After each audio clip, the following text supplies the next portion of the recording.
are grateful for your presence tonight. And with the success of our previous two events, we, the ICAI team, brings to you another highly knowledgeable event with two things keeping in consideration. Number one, to celebrate this holy month of Ramadan with you all, which teaches us and how to practice self-discipline, self-control, sacrifice, and encourage us for the charity and many more.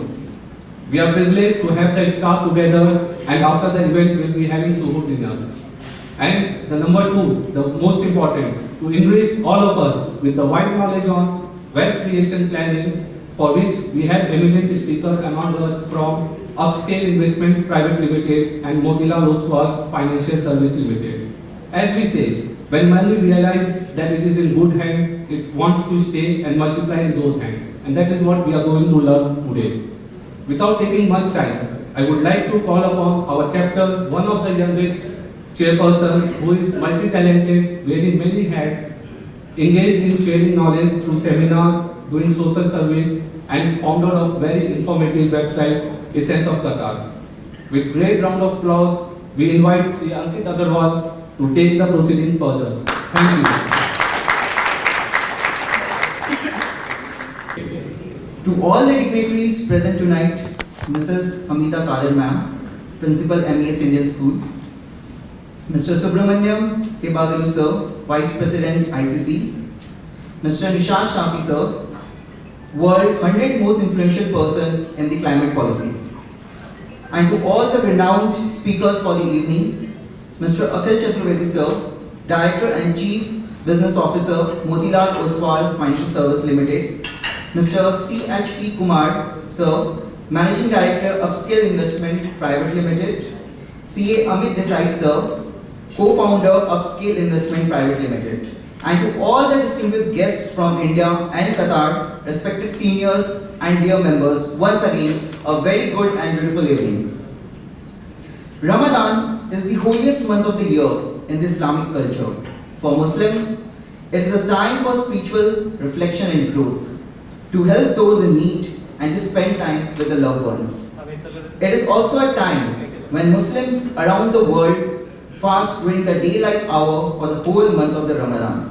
So, on the behalf of Doha chapter of ICAI, wishing you and your family a blessed Ramadan and Eid Mubarak in advance.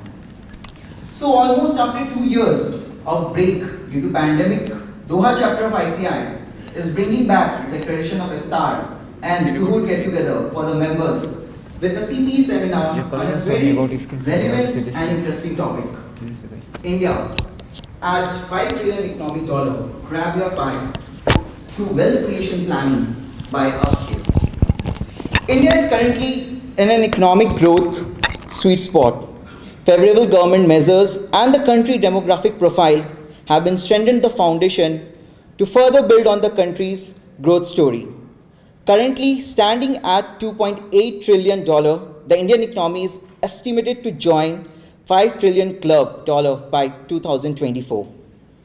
This opens up a world of possibilities for those who seek to grab a share of this pie by offering unique solutions to the unique needs of a growing economy.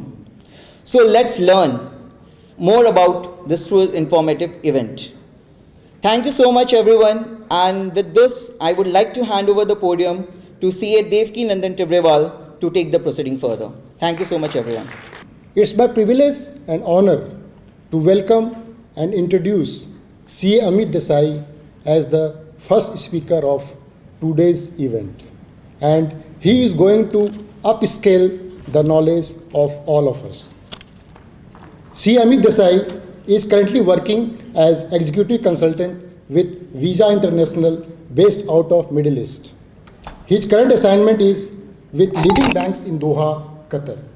He has over 35 years of working experience.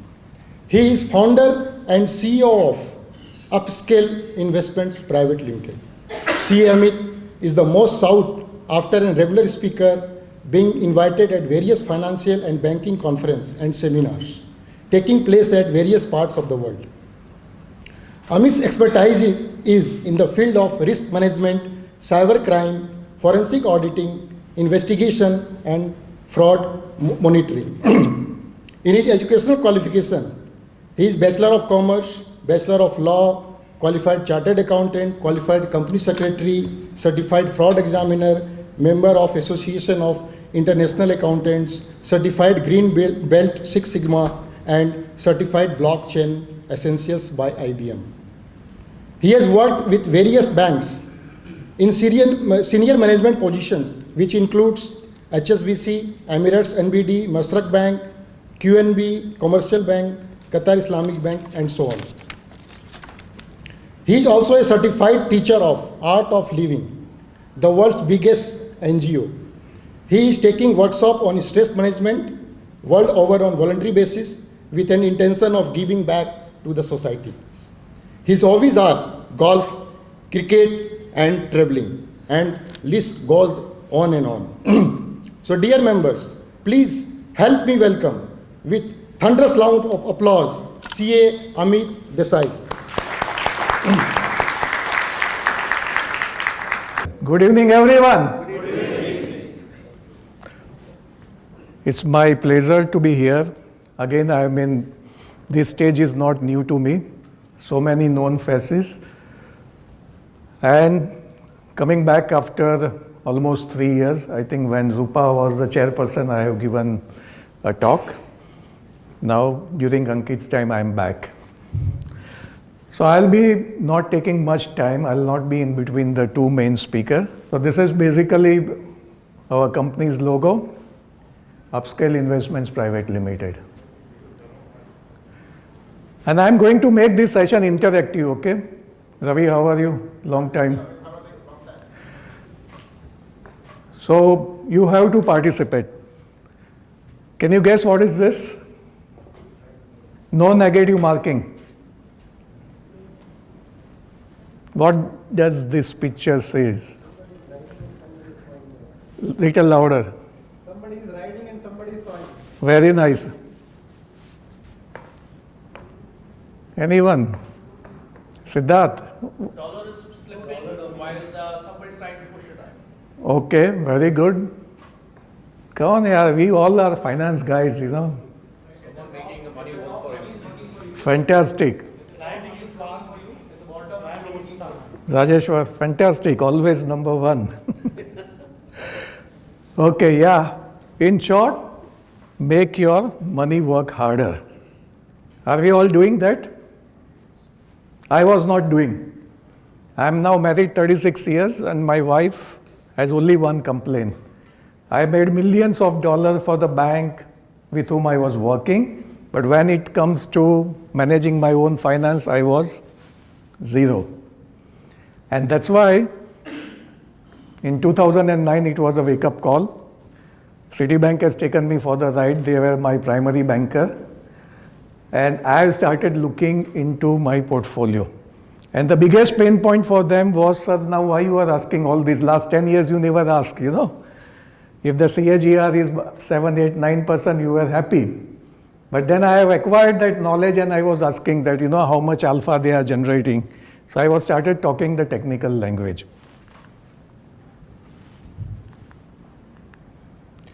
So here we have the guest who is going to tell us how to make your money work harder.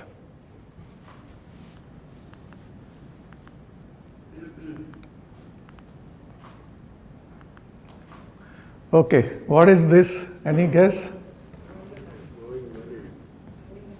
Growing money. Somebody says they're planting a money plant. Yeah? Money grows on tree. Very good. So saving money alone will not make you rich.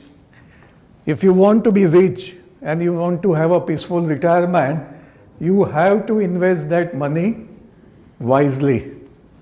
Then only you will make your money work harder for you. What is this? Any guess?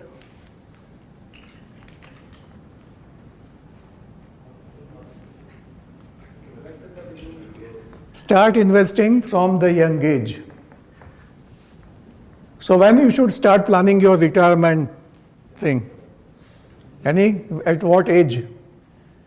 Ankit? At the age of 20, yes. When you get your first check, you should start planning for your retirement. So what we are aiming, I am giving a clue. Doing a proper financial and retirement planning, what is our aim? The bottom line? Huh? Be a free bird, okay. But I am still looking for a specific answer. That is fantastic. Who says, raise your hand. Wow.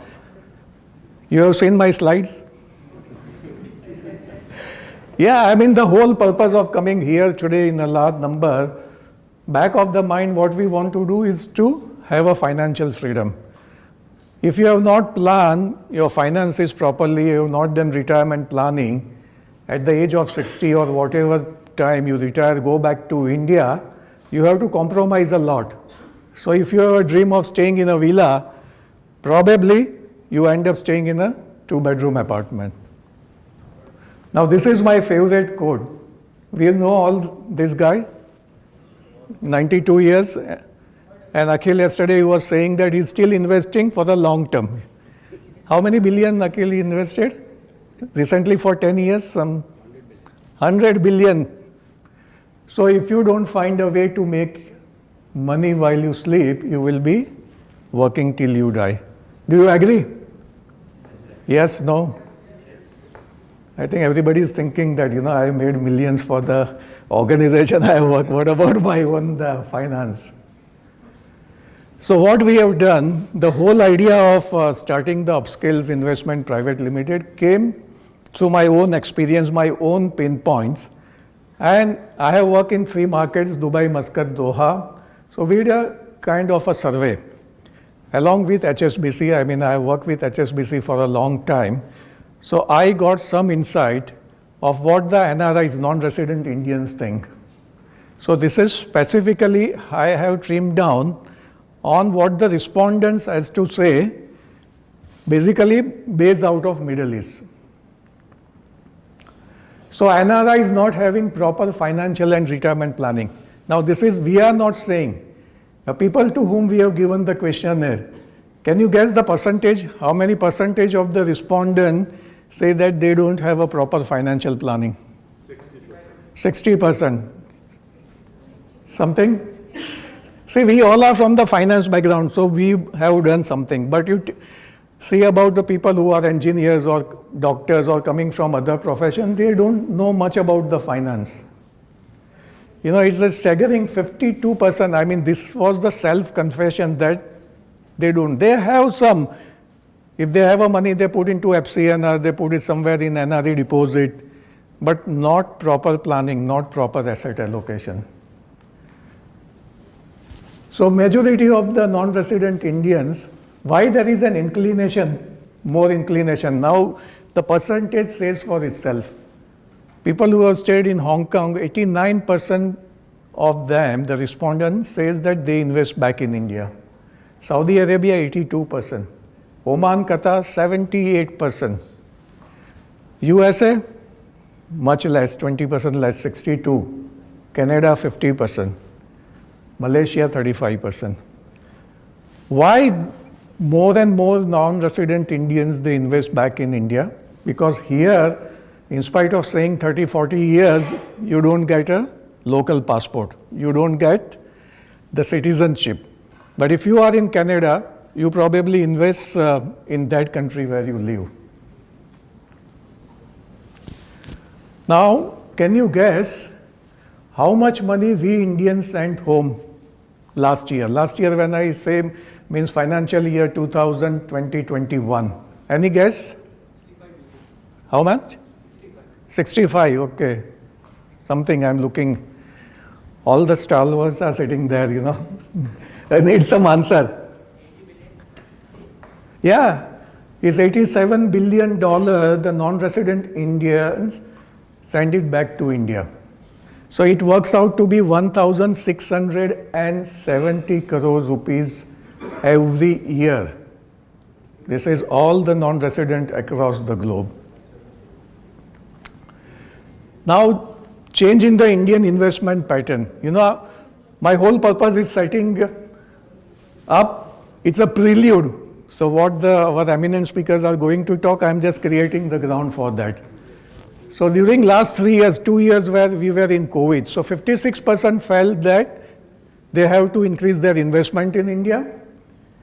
26% stayed at the same level. 11% probably they have reduced their investment in India. And very small percentage who were no longer invest in India. And there were few guys who were sleeping, not responded to that survey.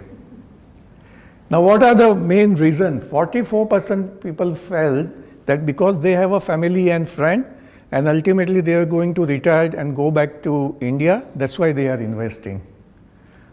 40% felt that their own investment will be more effectively used, their ROI, the return on investment will be higher if they invest in India. I have a daughter who settled in USA, and her complaint is that I get only 1% in my saving account, 1% per annum.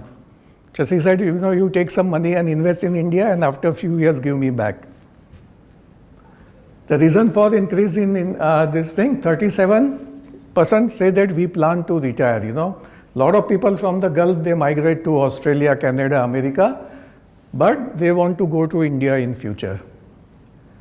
22% reduction of the investment in the country of residence. This is more prominent for people living in Dubai, because people who have invested in properties burn their fingers and, sell it off distressed sales and then send money home. 29% for the medical reason. Now, COVID was a wake-up call. So people, in fact, me also. So my Medicare policy was giving me only 5 lakhs rupees, and it came as a big shock. After a few years, if I have to do the knee replacement, it was not enough. Now, some of the pain points. Now, during the survey, the pain points also came. What are those? The bank service is not up to the mark. I think we all have faced. I have faced being a banker also. Every 2 years, my RM will change. So the new guy is not updated. I have to tell him what is the strategy, what is my risk appetite and other thing. Painful process. So if you have to open a demat account earlier, you have to sign so many documents, give your PAN card number and all those things. There is no single window concept. Expert guidance not available.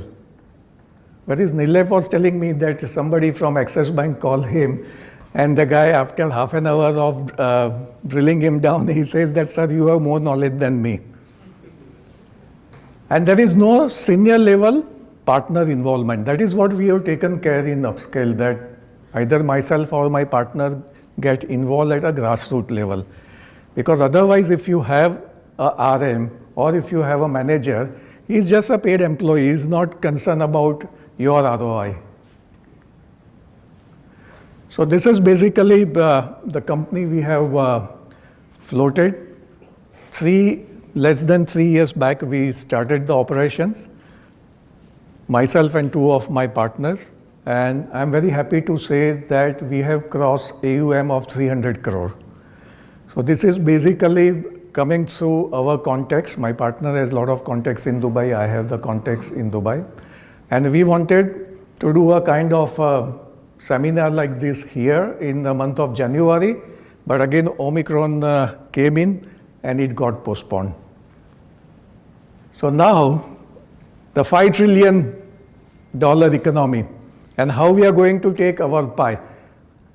With a big round of applause, I would like to call Mr. Akhil Chaturvedi, the Director and the Chief Business Officer of Motilal Oswal. Please join me.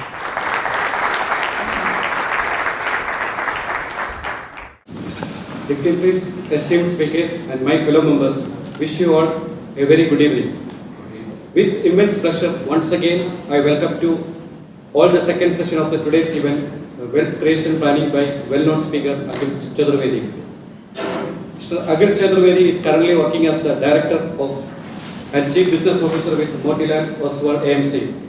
He heads all functions under sales and distribution, business development, and the products for the last 9 years. He has over 19 years of work experience in this field. He has been instrumental setting up the sales business and growing to its heights. He has over 22 years of rich experience in sales, distribution, client advisory, products and business development from companies such as Birla Sun Life Asset Management Limited, Birla Global Finance Limited, and Deva Asset Management Limited. He is a certified financial planner and holds a master's degree Business Administration as well as Accounting and Finance from University of Leeds, UK. Before working to Motilal Oswal, he worked as Deva Asset Management Limited as the head of retail sales, Birla Mutual Fund as the regional manager. Mr. Akhil is happily married and has 2 kids. His father is a chartered accountant by profession and his mother is a homemaker. Akhil leads very healthy lifestyle and is passionate about physical fitness and nutrition. He is a techie savvy and Akhil is extremely passionate about equity markets. Dear members, please help me to welcome with a big round of applause to Akhil. Floor is yours.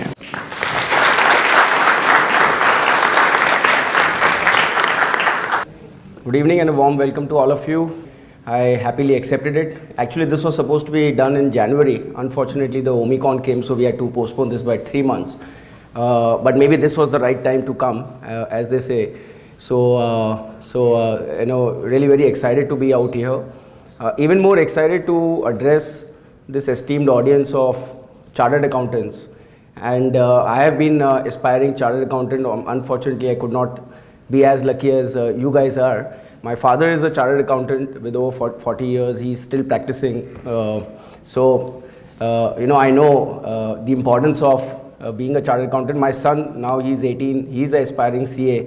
So I'm sure, I don't know if you will be happy after my presentation, but when my father will see the photographs, he will be very happy that I was speaking to all of you. So once again, thank you so much for sparing your time and coming out here. Thank you, the team of Uppscalle, Amit Desai, Amit Shah, Mr. Kumar, all of you in organizing this. Now, I've been given this time of 40 minutes. Usually, I take 10 minutes to warm up. So, I don't know in 40 minutes whether I'll be able to complete not, but Mr. Desai, you keep reminding me. And if I overshoot, and if you are liking the presentation, then maybe 10-15 minutes we can extend it. So a lot of things to talk to you, and I'm just wondering from where do we start.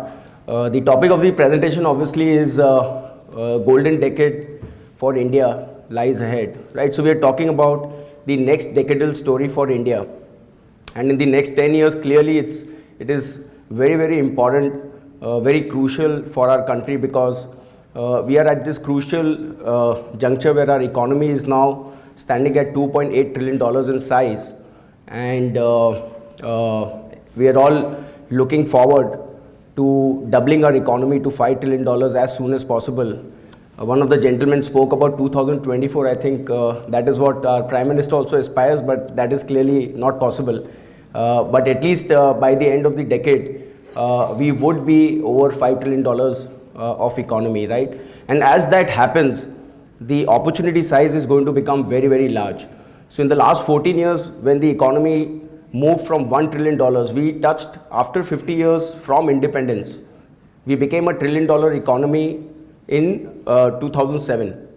From 2007 till now, we have grown from $1 trillion to $2.8 trillion, and a lot has changed in the last 14 years, right? So the infrastructure has changed, the affordability has changed, the purchasing power has changed, a lot of the poor people, they have started to come down. There are more people which are getting into the middle class population. The discretionary power is going up. So a lot of things are happening, and this happens when any country is growing. Obviously, the country is getting richer, the country is getting prosperous, and that then eventually reflects into the people who are living in that country. Apart from the people, obviously all the businesses which operate in that country, right, they also prosper, and that is what eventually reflects in the stock markets. Now, when I'm standing here, I think it's too much of dark. We're not having a disco. If you can just light these, put these lights off, that's it. Now, I want to put one disclosure. While certainly I am representing India and I am trying to promote India as an asset class, but all of us are investors. Right? Individually, all of us are investors. You are investor, I am investor, and all of us are interested in making a lot of money. Am I right?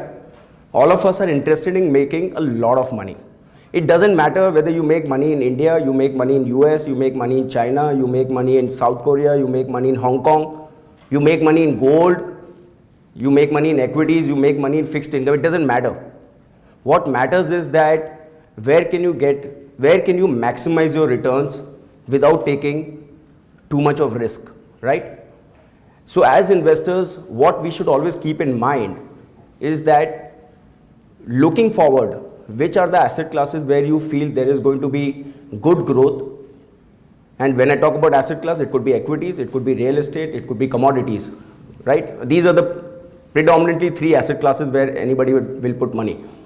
And then when you have identified that, you should go full out, right?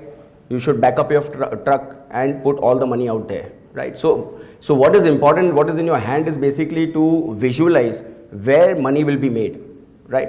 And when you have done that, you make your allocation and then you stay put. The tagline of our company is buy right, sit tight, right? So before sitting tight, you have to ensure that you buy right and in the right proportion and the right allocation. We certainly feel that this decade 2030, India will perhaps be the best performing asset class. And when I say India will be the best performing asset class, what I mean is India or Indian equity markets will give the best returns or the maximum returns compared to any asset class globally. Can anyone tell me that the decade of 2020, like Mr. Desai said, I would like to keep this more a dialogue than a monologue, although I'm standing up here, but I'll be happy to hear some stuff from your side also. The decade of 2020, right? So 2010 to 2020, which was the best performing asset class? Any guesses? Equity, but which equity? Which countries' equities gave the best returns? US, NASDAQ, right? Last 10 years, US has given the best returns, and more specifically, NASDAQ has given the highest returns, 21% compounded for the last 10 years. S&P 500 has done 18% compounded for the last 10 years. Maximum returns have been made in US, and maximum investors have flocked all their way back to US. Can you also guess that which was the best performing asset class in the decade of 2010? I put it out here. So what you see on this slide is that every decade, every 10 years belongs to some asset class which gives best returns or maximum returns. So you look at the decade of the 1970s, the best returns was given by gold. You made 13 times. Had you put early 1970s and withdrawn your money late 1970s, you would have made a 13 bagger. Which was the best asset class in the following decade of 1980s? Japan, 5 times. Decade of 80s, then US, then 2000, then we had India, decade of 2010. Can you imagine that India at that stage was not even a $1 trillion economy? Towards the fag end of 2010 decade, we became a $1 trillion economy. That decade, despite China being the fastest growing economy, they doubled their economy between 2000 and 2005. India was the best performing equity market in that decade. And between 2002 and 2008, Indians Nifty or the broader benchmark, the top 50 companies, they grew from 1,000 points to 6,000 points, 6 times. And that's how decade of 2010, if you would have invested in Indian stock markets, you would have made the best returns. Then, as I said, decade of 2020, it was US once again. And why was it US in decade of 2020? Because US economy did well. There were corporate tax cuts, right? There were great technology companies, the FANG companies, they were emerging from there. They were making a lot of money, and as the companies were making a lot of money, it was reflecting in the growth of the market cap of those companies, and that's how US became the best performing asset class.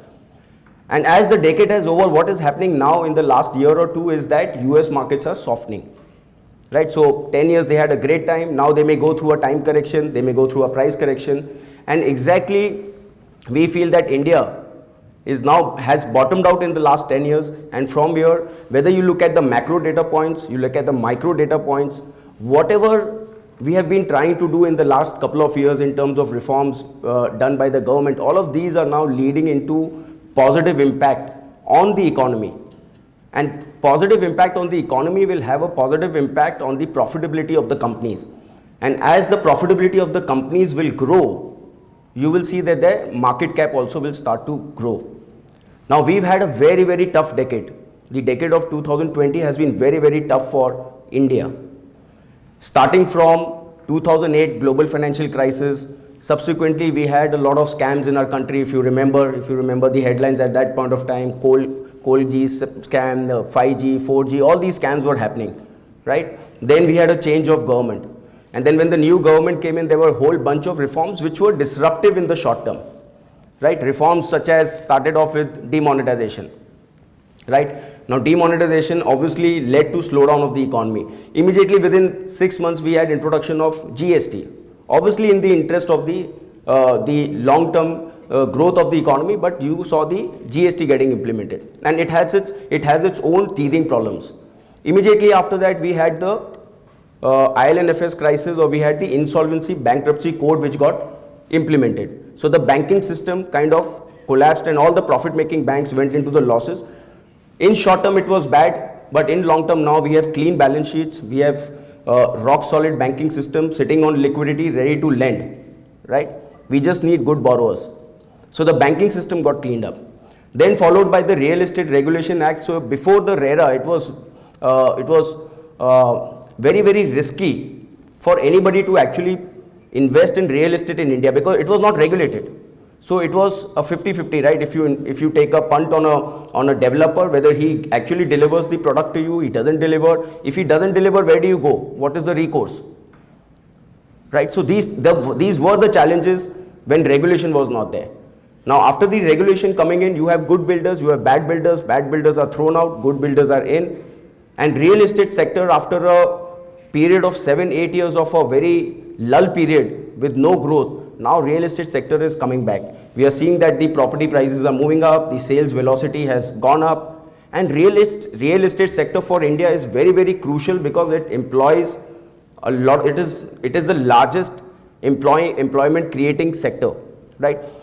When one building is created, there are 12 sectors, 12 proxy sectors which gets benefited, right? So there is a building which is getting made, it will need cement, it will need steel, it will need paints, it will need pipes, it will need wood, all kind of things, right?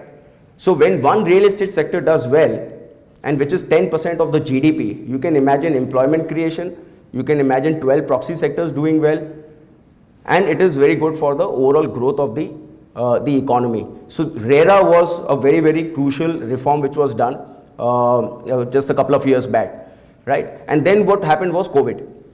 Now obviously COVID was not the best of the things it could have happened to the world and all of us. Obviously it is a health crisis, it was a black swan event. But what happened in COVID was two sectors got a lot of a positive growth kind of a thing. So one was digital sector, right? So overnight, each company, every business, every sector, they wanted to digitize themselves to reach out to their investors in the fastest possible way, in the cheapest possible way. And that can be only done with technology. In the previous 2 decades, what we have seen is, in general, financial services, insurance companies, they spent a lot of money in the IT sector. In the last 3 years, what we are seeing is that even a pharmaceutical company wants to spend on digital infrastructure, even an engineering company wants to spend, auto companies want to spend, a whole bunch of sectors want to now spend on digital, and digital is not only about writing softwares. It is about software, but there is a world outside the software, right?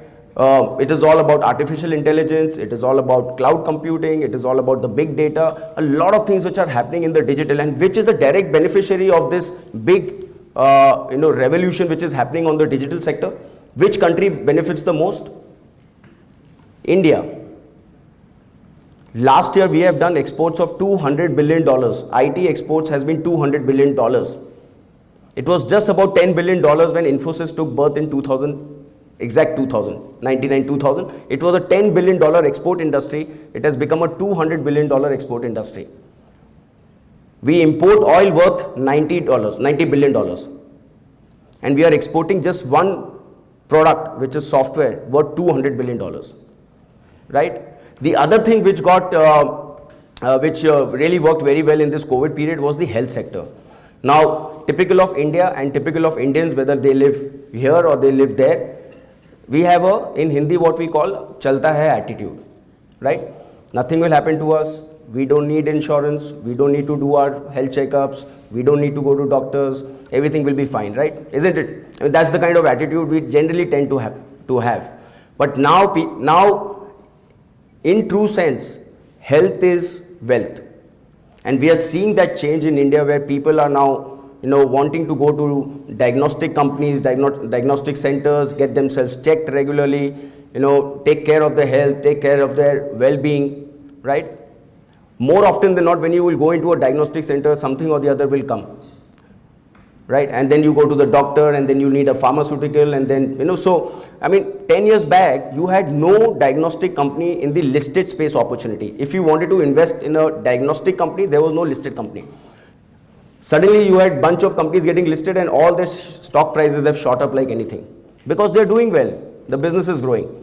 Pharmaceutical company after a 10-year of lull period now is going into a double-digit growth.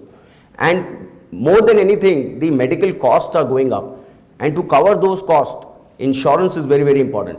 And insurance business with a huge protection gap of 98%, I think it's going to be a multi-decadal growth story. Any one of you, it's like a tip. Just buy any insurance company and sit for 20-30 years, you will become a multi-millionaire. That kind of a growth opportunity. I mean, only 2% of the population is actually getting themselves insured. And as the affordability is going up and as the awareness level is going up, more and more people are taking health insurance, more and more people are taking life insurance. And which are the companies available who are providing this insurance? Look at the brands: ICICI, HDFC Standard Life, Max Financial, State Bank of it, SBI Life Insurance, right? These are all the biggest and the blue chip of the blue chips available who are providing you insurance products. So one COVID has created disruption in the IT sector. It has created disruption in the healthcare sector. Now, there is a saying that history may not repeat again, but it does rhyme. And that's where I went 10 years behind to try and give you a picture which is 10 years forward. So in the last 10 years, as I told you, that it was not very exciting. We had a very slow growth period. In general, corporates were not making money. The stock markets did not give very good returns. A lot of disruptive reforms happened. Back in 2016-17, the economy was doing a 6.5% real growth. This real growth came down to 3.9% pre-COVID. And then in the COVID year, we went into recession. And guess what? Financial year 22, we are ending with a 17% nominal growth. It is the highest growth globally, worldwide. India has done the maximum, fastest growth for the last 1 year, the last financial year FY22. India has been the fastest growing economy. Exactly. This year also, at a base of 17% growth, this year also we are likely to grow at 13%. And that is what we are pegging at or projecting for the next 10 years. 7 to 8% real economic growth and a 5 to 6% inflation. That will lead to a 12 to 13% nominal growth. Compound that for the next 10 years, we will be a $6 trillion economy by the end of 2030. Right? So you're right. On a low base, it is 17. But if you go back in history, the fastest growth has been 19%. So this is probably the first time we have done close to the highest growth. Base effect will always be there. At the same time, we also went in the preceding year into a recession. So that was also a base effect. So let's keep that on the side. But what I said was that COVID and post-COVID, let's say it was a one-off year. Pre-COVID, we were 3.9%. And 3 years back, we were 6.5%. So let's remove the base year concept. So let's remove the recession. Let's remove the subsequent 1 year. From here, we are expecting a nominal growth of 13%. And that is what leading to a question that if our economy can compound by 13% nominal and become a $6 trillion economy by 2030, then can India, whether it will or whether it will not, that time will say. But can India be the best performing asset class? And if you believe that India can be the best performing asset class, then as opportunistic investors, not because of India, as opportunistic investors, if you feel that yes, there is a good opportunity in this country, let's put 10%, 20%, 30%, some part of our savings into Indian equity markets. And then you monitor. 10 years is a very long period, and what has to happen in 10 years will happen in 10 years. So you take a 10-year view and then you monitor every quarter, every 6 months, every year, and if you feel that the story is going as per your expectation, you remain invested. If you feel it is not going as per your expectation, there is one button you have to press, sell. The money in 3 days will be back into your bank account, right? So I'm just trying to give you one opportunity, and as I understand in this audience and in countries like here, in India itself, I'll tell you, Indians, while they have started to invest a lot of money in equities, but still the penetration of equities in overall savings is now reached 4.8% from 2%. Only 4.8% of Indian savings is going into Indian equities, which is growing at a very fast pace. And Indians outside of India, I think it will be very, very small. I don't have a number in my mind, but I think it will be very, very small. So perhaps, given that we are in a digital world and a lot of information is available to you digitally through the press, through the media, through news channels, through various mediums, you will perhaps be more updated than anybody, and probably you can take a bet on this great opportunity which is in making. Now look at this. Now we'll go backwards and see what has happened in the last several decades. So if you see in the decade of 1980s, the top 10, India was not there. In the decade of 1980s, we were not the top 10 economies in the world. China was the 9th largest economy. In the decade of 2000, China became 6th largest economy. And India was still not there in the decade of 2000. In the decade of 2010, India made its entry into the top 10 economies of the world. And as I said, in that decade, we were the best performing asset class. That decade, we were the fastest growing economy. And that decade, we became the first $1 trillion economy. And that's why India made an entry into the top 10 economies of the world. And China went up to number 2 because China was growing at 25% between 2000 and 2005, $2.5 trillion. They were exactly where we are today. They were in 2000. And 2005, they became $5 trillion economy. We were not even a trillion that time. And that growth rate took them to number 2, second largest economy way back in the decade of 2010. Come 2020, India is now kissing distance with UK because of exchange rates. Sometimes we are above, sometimes they are above. But we are in the top 5 economies, and China continues to be number 2. By 2030, we expect China, US, India to be the top 3 economies globally, and India entering the $5 trillion market cap club. So this is how the rankings have been changing, right? And China and India, I mean, these are the 2 economies which are the fastest growing. Usually they are compared together. Usually you are taking references from how China has done, and maybe even if we do that at a 50% speed, 50% capacity, we will take longer time. I mean, they have their own ways of working, we have our own ways, we are a democracy, so we take our own sweet time. But it's going to be slow growth, it's going to take time, but it's going to be sustainable, right? And you'll enjoy the journey, and it will be everlasting, right? So this is where we are drawing, where we could be in terms of the pecking order globally. Now this is the chart which is our internal research, and this is how we project the overall economic growth. As I told you that 2007 we became a $1 trillion economy after 58 years. 58 years it took. At that point of time, in fact, our founder, chairman, Ramdev Agarwal, very successful investor, he wrote a book. He writes wealth creation studies. He wrote a wealth creation study which was titled Next $1 Trillion Opportunity. And what he said at that point of time was that it has taken India 58 years to become a $1 trillion economy.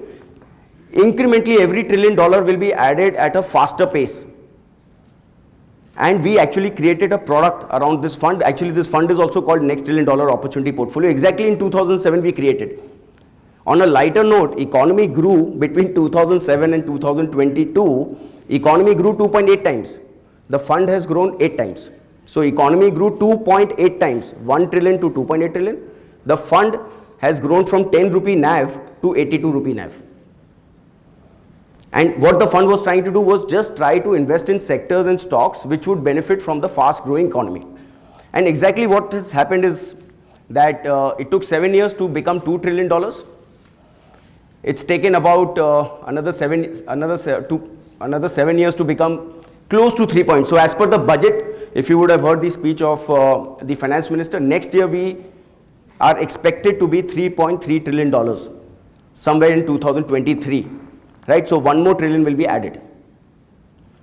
And then by 26, we'll touch the 4 trillion mark. So who was doing the introduction, he was talking about $24.5 trillion, but actually it will be $4 trillion. 2029 will become a $5 trillion, and 2030 we will end with a $6 trillion. This is our internal projections, which as I said, we are expecting a 7.5% real economic growth, 5 to 6% inflation, 12 to 13% nominal growth. Just simply do the mathematics on the Excel sheet. This is the number which will come. Right? Now let's see what happens. Right? Now what happens is that when the economy is growing, now when we became a $1 trillion economy, that part is not there because we have moved ahead in life, but until 3 years back in this presentation, we used to compare 1 trillion versus 2 trillion. Now we are comparing 2 trillion versus 5 trillion.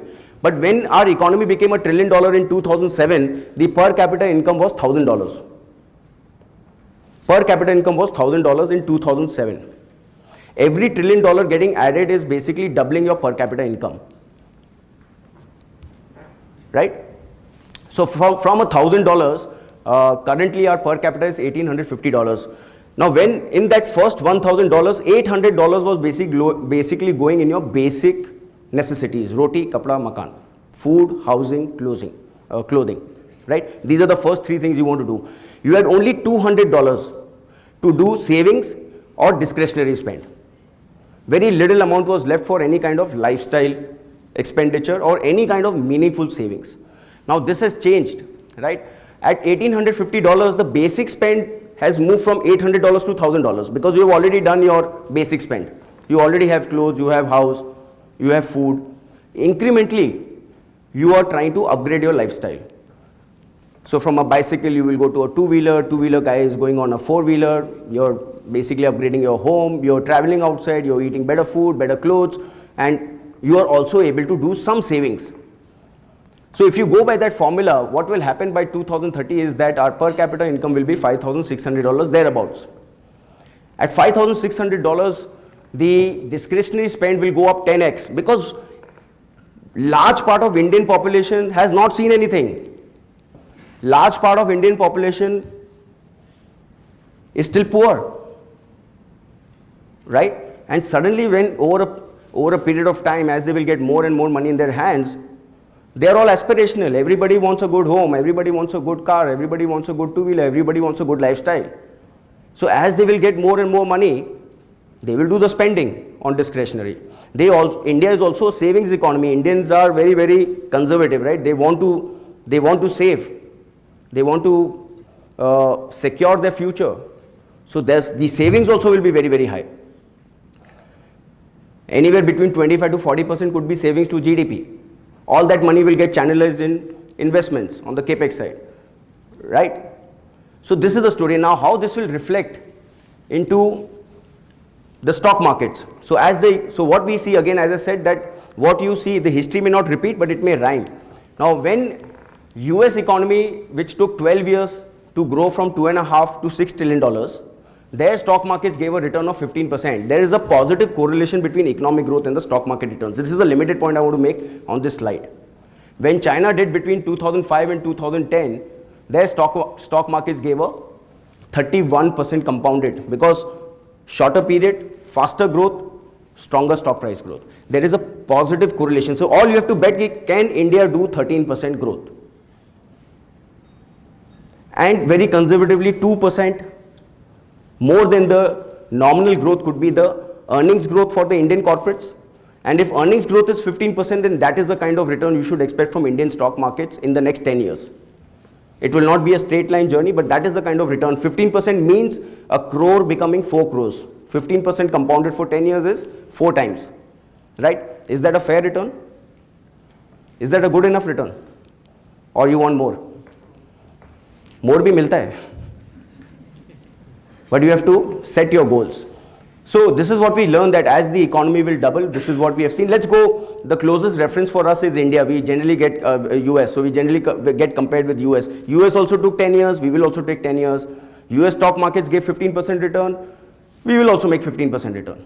That has happened in the past 35 years of BSE Sensex, or now actually 39 years of BSE Sensex. The average return of BSE Sensex is 16%.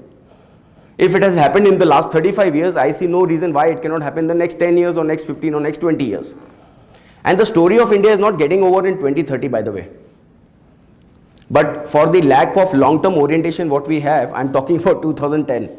And that is where yesterday Mr. Desai was talking, I was trying to make a orientation and trying to take reference from Buffett. Buffett at the age of 93 also is investing for long-term, and his long-term starts from 10 years. So any company takes a bet, the initial period he gives is 10 years and longer. And some of the companies he's been owning is for 50 years, 60 years, Coca-Cola, names like these. He's been owning for decades. The first $5,000 Buffett invested was at the age of 15. The first $1 million he made was at 35. The first 10 million he made was 50. The first $1 billion he made at 65. And 65 to 93, compounding, he is $100 billion. And at 93 still growing. End of the month there is Berkshire Hathaway AGM, Yahoo, you can log in, it is going to be streamed live, and I will suggest that in this kind of year you should hear his wisdom. I have been fortunate to attend Berkshire Hathaway AGM for 5 years in a row, and believe me, you will learn a lot from the old man. Right? Eventually it is about behavior, it is about long-term orientation, it is about investing in quality companies, a lot of these things. And this book, incidentally, it's a very good choice, Psychology of Money, Morgan Housel, amazing book. How many of you have read this book, Psychology of Money? Nobody? Three or four people. How's the experience? It's an amazing book on how to create wealth. And it is all about, it's not about stock markets, it is all about behavior. It is all about asset allocation. It is all about long-term orientation. It is all about volatility. And how do you navigate through all of these to make money?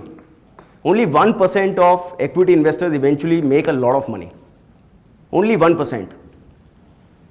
99% of the equity investors don't make money, or as much money as the stock markets make. There is a famous guy again on behavior finance, Carl Richards. Have you heard of him, Carl Richards? So he's made a nice analogy where he says that there is a big difference between the investor return and the investment return. So investment return is here, investor return is always below the investment return. And that is actually the behavior gap. In stock markets, 35 years, BSE Sensex has given 15% compounded. How many of us as investors have enjoyed that 15%? Because nobody has stayed invested for 35 years, for long term. We come in, we go out, we are trying to time the bottom, we are trying to time the top. Every time there is some issue in the economy, in anything happening in the world, we will take our money off the table. So this in, out is what leads to wealth destruction, then wealth creation. Sir, we'll come to questions first. We'll come to questions, I will take all your remarks, everything, right? So eventually time in the market is more important than timing the market. And that is what Morgan Housel is talking in this book. Or if you read any of the well-known investors, they are all talking about these simple things. Buy right and sit tight. Keep quiet. Right? In one of his slides, he is saying that let the money work for you. And when you invest in stock markets, basically you are buying stocks of few businesses. And those businesses are led by some strong managements and they are working for you 24 hours. And that is what it means, that the moment you buy stock of a HDFC bank, Sashi Jagdishan is working for you 24/7. You have the best CEO trying to compound your money. I mean, they do a 20% growth every quarter. So if you are, and as a shareholder, you are buying a share of profit, which is growing 20% every year. Stay put for 10 years, you will compound at 20%. Simple. In between, HDFC Bank also falls. Stay put. Because the profit compounding machine is on. Right? So moving on, coming more into what's the story at India. Now let's look at whatever I told you in my opening remarks. All the reforms, all the negatives have got priced in the economy. So this right hand part, whether it was aggressive, reckless lending, bad loans getting created, window dressing of the bank balance sheets, obviously, making it a very vulnerable sector, Demon, RERA, IBC, GST, ILFS crisis, COVID-19, all of these were the roadblocks or speed breakers in the Indian economic growth story. But most of these have now become positive. So what has been happening is that, like US, Indian government also gave a 10% cut into the corporate profits. Now the corporate profit tax coming down means 10% incremental profit, right? So more profits by these corporates, therefore the company should get a better valuation, so they'll make more money. In the last 2 years, we have introduced the scheme PLI, Production Linked Incentive. Today it is offered to 22 sectors. As China is going through its own tough patch, Indian government is trying to attract manufacturers after a very long time, because we have been very good on the service sector side, we have not been good on the manufacturing side. So to boost the manufacturing, PLI scheme has been introduced. And PLI scheme is nothing but across these 22 sectors, and the sectors are only getting added. Come and set up shop in India, come and create new capacity in India, and for every incremental sales you do in the next 3 years, the government will give 4 to 6% additional incentive. That means additional revenue, and additional revenue getting translated into additional profits, and profits getting translated to eventually stock market price. So you have the PLI scheme. This itself in the next 3 to 5 years should add 1.7% to the real economic growth. If you go through the RBI reports, GST also is likely to add 1% to the real economic growth at some stage in the next couple of years. So you have 1.7% coming to your base growth, 7% from PLI scheme, 1% from GST, and that probably can take us to our deserved real economic growth of 9-10%. And it's not that we have never done 9-10% real growth. 2005, 6, 7, 8, India's real growth was 9, 10, 11%. Yeah, and hopefully we will go back into the 9-10%, and then these numbers which we are pegging at 2030 can probably happen even earlier. Another political thing is that you have 2024, the next general elections coming. Last 2 budgets, if you see, it has become more growth oriented budget. The previous 4 years the budget was more disruptive, now it is pro growth. Next 2 years also they will try to make it more growth, because when growth will happen, then people will enjoy the benefit, and that's how they will get the vote. So there is a little bit of a political angle also out here. Let's see how that plays out, but that's not what I really wanted to say. PLI scheme, as I said, Indian corporates in the last 5 years have paid off their loans, because NCLT has become so tight that nobody wants to really lose their businesses. So they have restructured their loans, they have repriced their loans, and Indian corporates have really deleveraged themselves. That also is leading into incremental margins and incremental profits. If you see most of the sectors, we are seeing very strong profit growth in the absence of very strong revenue growth. So the revenues are maybe growing at 5, 6, 7%, but the profits are growing at 20-25%. And where is all this margins coming from? Is all these kind of costs coming down, interest costs coming down. That is where the profit margins are going up, and that's how the earnings growth is actually playing out in the last year or so. We are seeing the corporate credit also pick up, which means more capacities are getting added, and this will all continue. All of this will lead to the corporate profitability. And there is a saying that, I'll need some more time. There's a saying that eventually stock prices are slaves of earnings. You will make as much money as the companies make. So if a company is making 15% growth in the profits, in medium to long term, you should make 15% return, plus minus. Right? So what we guys are doing is just trying to buy a bunch of companies which can do a 15-20% growth every year, double their profits every 4 to 5 years, and then hoping for their stock prices also to double every 4 to 5 years, and that's how we will give you return. So that is what our job is. Now in any of the macro data point, we are at the bottom, and when we are at the bottom, what happens is, from bottom you can only go up, right? For us to go through the next leap of growth, we have to bottom out somewhere. Now you look at corporate profit to GDP at peak in 2008, we were 7.8%. The entire decade we slid down back to 1.5%. We are already at 3.8%, likely to go up to 6.3%, which means that Indian corporates, which were not seeing growth in their profits, are now once again seeing the growth coming back. In the last 10 years, only consumer and some financials, some banks were making money. Now what we are seeing is telecom sector, which was into losses for the last 10 years, is coming into profits. Steel companies which were making losses in the last 10 years, now coming into profits. A lot of construction companies making loss in the 10 years, now coming into profits. A lot of infrastructure companies which were making losses, now they have come into profits. So it's going to be a very broad-based growth and prosperity for the Indian corporates, which is going to reflect in the growth of the earnings as well as the market cap. You look at the NPA cycle, we have bottomed out. You look at the return on equity, we have bottomed out. So the quality orientation is going up. In terms of deleveraging, we are at the bottom. So in any kind of fundamentals, we are bottoming out. We feel that this is more like a spring effect. It has been pressed for 10 years, very, very hard. It's about time to get released, and the positive impact will come with a greater force, right? And therefore it becomes a very good opportunity. You are buying India at the bottom. Let me put it this way. And if I'm creating a picture of 2030, you are behind two years, because we are already in 2022. So we have 8 years to go, right? So you need to take or if at all you want to act, then you need to act fast. And this year is giving opportunity, because this is a year where we are seeing volatility, we are seeing correction because of, tapering happening in US, inflation in US leading to interest rate hikes, inflation in India, it will lead to interest rate hikes in India also. We are seeing the Ukraine crisis, we are seeing the commodity prices going up. All of these things in short term are not good for the markets. Markets will react, and it will create opportunity for you to add that allocation which probably is missing. So these are the 5 themes. So if India does well, where do we see? I'm not giving you the names of the companies where we feel the money will be made, but I will give you general themes where we feel that next 10 years, these themes, wealth creation, what we say is winning categories, and within the winning categories, there are category winners. We have to get the categories right.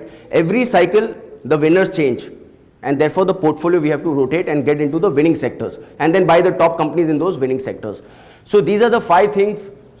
We feel that after a long time, industrialization is coming back, digitization we spoke about, urbanization, as the economy will grow, more and more tier 2, tier 3, tier 4 cities will get more and more urbanized, prosperity will go downwards, and that's how the pyramid will change, right? Formalization, because of one nation, one tax, so unorganized to organized sector, that is what we are seeing clearly happening there. And then financialization, because eventually banks, financialization is 2 parts, lenders, non-lenders.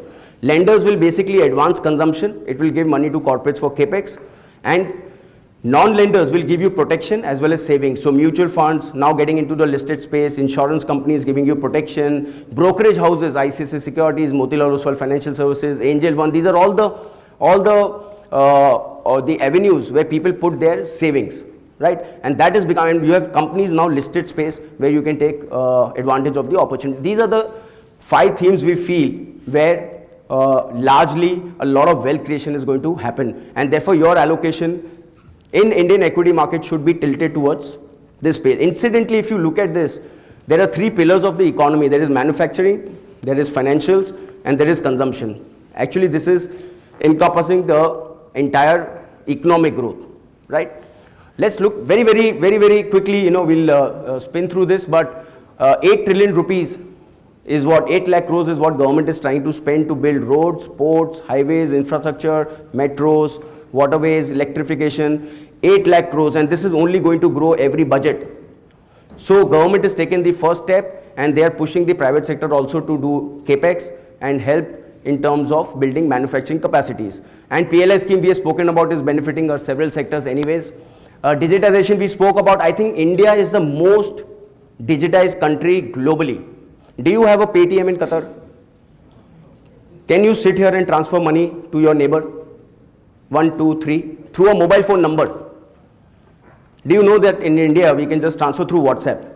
WhatsApp also has a payment gateway, right? You can open brokerage accounts within few seconds. My son turned 18. I went on the IndusInd Bank application, mobile application. Within 10 minutes we opened his bank account through Aadhaar. Through one Aadhaar, you can do practically anything digitally. I don't carry a wallet. It's there in my bag, but I never carry it. I have a mobile phone, 1 credit card, and my license, my ID card, and everything is done. I have not withdrawn cash for years now. If I need 500,000 rupees, I take from my wife, she withdraws still. She's still in the old economy stage. I have advanced. But you don't need cash. I've come to Qatar without any money, and I will leave this country without any money tonight. I will go to Delhi without money, and then I'm going to Calcutta back to back, and Saturday I'll reach without any currency in my wallet. So these countries, credit card is good. And when I get back home, even when my drivers or chauffeurs who drive me, the tips also I'm giving on UPI. 100, 200, 300, whatever it is. They also have. You can go to a corner shop, buy a small candies. You don't need to take credit from them. Just pay them, right? So this is how the fintechs are developing. You can invest into the mutual fund in 5 minutes, open a new folio. You can buy an insurance within 5-7 minutes. You can take loans within 5-7 minutes, just through Aadhaar. Right? So this is how digitization, you see the Aadhaar transactions, UPI transactions, it's crazy. In fact, I think Emirates is taking our technology and introducing UPI now in the Middle East, right? And many countries will do that. Demographic play, obviously we know that more and more people are now getting urbanized as the economy will grow. These are the main opportunities. I mean, buy a good restaurant, buy Jubilant Foodworks, Domino's, the largest QSR segment. Now we have Burger King, we have Barbecue Nation, so many opportunities in the restaurants, convenient food, homes, home improvement. These are all the segments. These are basic things. Just buy the companies. You buy Page Industries. It's a 100 bagger in the last 14 years. We have bought this stock in 2009. It is 108 times. What does Page Industry do? Anybody has any idea? Jockey, innerwear. By selling innerwear, from a 2,000, 3,000 crore market cap company, it has become a 40,000 crore market cap industry. Now there is a new opportunity in a similar space we have recently bought is Manyavar. Anybody knows Manyavar? In the celebration wear, Diwali and all, everywhere we'll just go to Manyavar. It's a 50,000 crore unorganized industry. I spoke about unorganized to organized. Manyavar is now in the organized space with a 5,000 crore organized market, which is steadily growing, and they have a huge share in that. Manyavar probably can be the next page. AU Small Finance Bank can be the next HDFC Bank. Right? In each space, L&T Technology Services, L&T Infotech could be the next TCS. Zomato, Swiggy, Nykaa, and likes of these names could be the next FANG companies of India after 10 years. Facebook, Amazon, Google, these were the companies which made a lot of wealth. In India, we will not see social media companies, but we will see food platforms, fintech platforms, insurance platform, pharma platform. These would become multi-billion dollar opportunities, and we have started to buy them. 1 year back, you couldn't invest in these companies. Today, they are available on the bourses, and they have corrected also, right? So opportunities are growing. We have seen 2 lakh crores worth of issuances in the last 2 years, 2 lakh crores. So you have more and more companies which are getting listed, the market is getting depth, you have more opportunities, more ideas to participate in. Now formalization, I mean earlier nobody used to register their company formally. From some 60,000, 22,000 numbers in 2003, we have reached a peak of 2,02,000 new registrations in the last year. So more and more companies are now going officially, registering themselves through the ROC, buying PAN number, paying taxes. This is all formalization of economy. This is in the financialization space, physical assets to financial assets. So incrementally people are looking at financial assets more aggressively than buying only the real estate, right? So the real estate curve is coming down and the financial assets curve is going down. So you look at, these are the beneficiaries. Just buy any AMC, just buy any insurance, just buy any brokerage outfit, buy BSE, buy NSE, buy NSDL. They are all growing at double digit. And if you can't buy it, give the money to us, we'll buy it for you. We are anyway buying it for you, right? And why am I saying that? Look at the number of brokerage accounts opened in the last 2 years. From 2 crore broking accounts, we have 10 crore broking accounts. We will have 30 crore broking accounts in the next 5 years. Which means that more and more Indians are now do-it-yourself, going into stock markets and buying stocks, which is good for the market or bad for the market? It is good for the market because that much more liquidity is coming inside. From October till date, foreign institution investors have withdrawn 2.5 lakh crores. Indian investors have put 2 lakh crores, which is why markets are still at 17,000. Otherwise, we would have been at 10,000. 10 years back, foreigners used to come, we used to buy. Foreigners used to sell, we used to sell.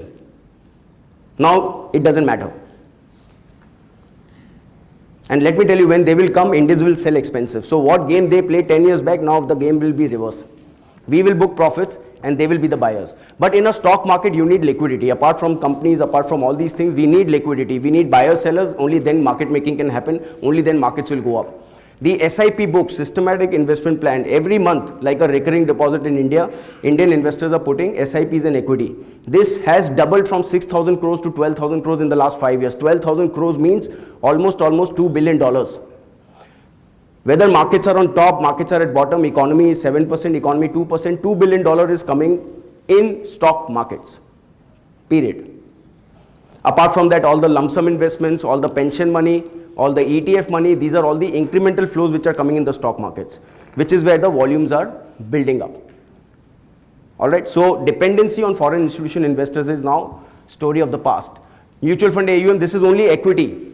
Look at growth of 20% from 2012 to, in 10 years, 20% compounding from a 1.8 lakh crore book. Only 1,80,000 crores of equity mutual fund, India. Today is 14 lakh crores. Growing at 20%, 20% compounding for the next 5 years will be 3.5 times. And for 10 years will be 8 times. So this 14 lakh crores into 8, equity AUM itself will be 100 lakh crores. I don't know how to put that in the $1 billion, right? Okay, move forward. Now this is how Indians are getting rich. 200 Indians over $1 billion net worth. We have 3,000 Indians who are 1,000 crores plus. This number coming through because of all the points I've made is very, very high. And that is what we have to see in the future. And that is why we come here and talk to you and explain that why we are saying what we are saying. All right. In conclusion, we are the fastest growing. Actually, we are the fastest growing economy. China has slowed down. It has gone below 5%. We have become the fastest growing economy. Right. The sooner you decide. And the good thing in this audience is that while you are staying abroad, you are still Indians, you still travel to India very often, you are seeing whatever is happening over there, you can relate to it, so you can take decisions faster, right? Now, this is like when I talk to NRIs, stories are all good, eventually we are worried about dollar, right? Now, you see this dollar also, again, this 10-year period is where we lost maximum value, right? So between 2009, this period, between 2009-10, till 2015 is where we lost 63%. And there is where a lot of bad experiences there of the international Indian investors or NRIs who have invested, because a lot of value got eroded when we did very, very bad in the decade of 2020. And that is leading into skepticism that what if this happens again? But a lot has changed for India also in this decade, right? As I said, $2.8 trillion economy, becoming $3 trillion next year. We have $650 billion of reserves.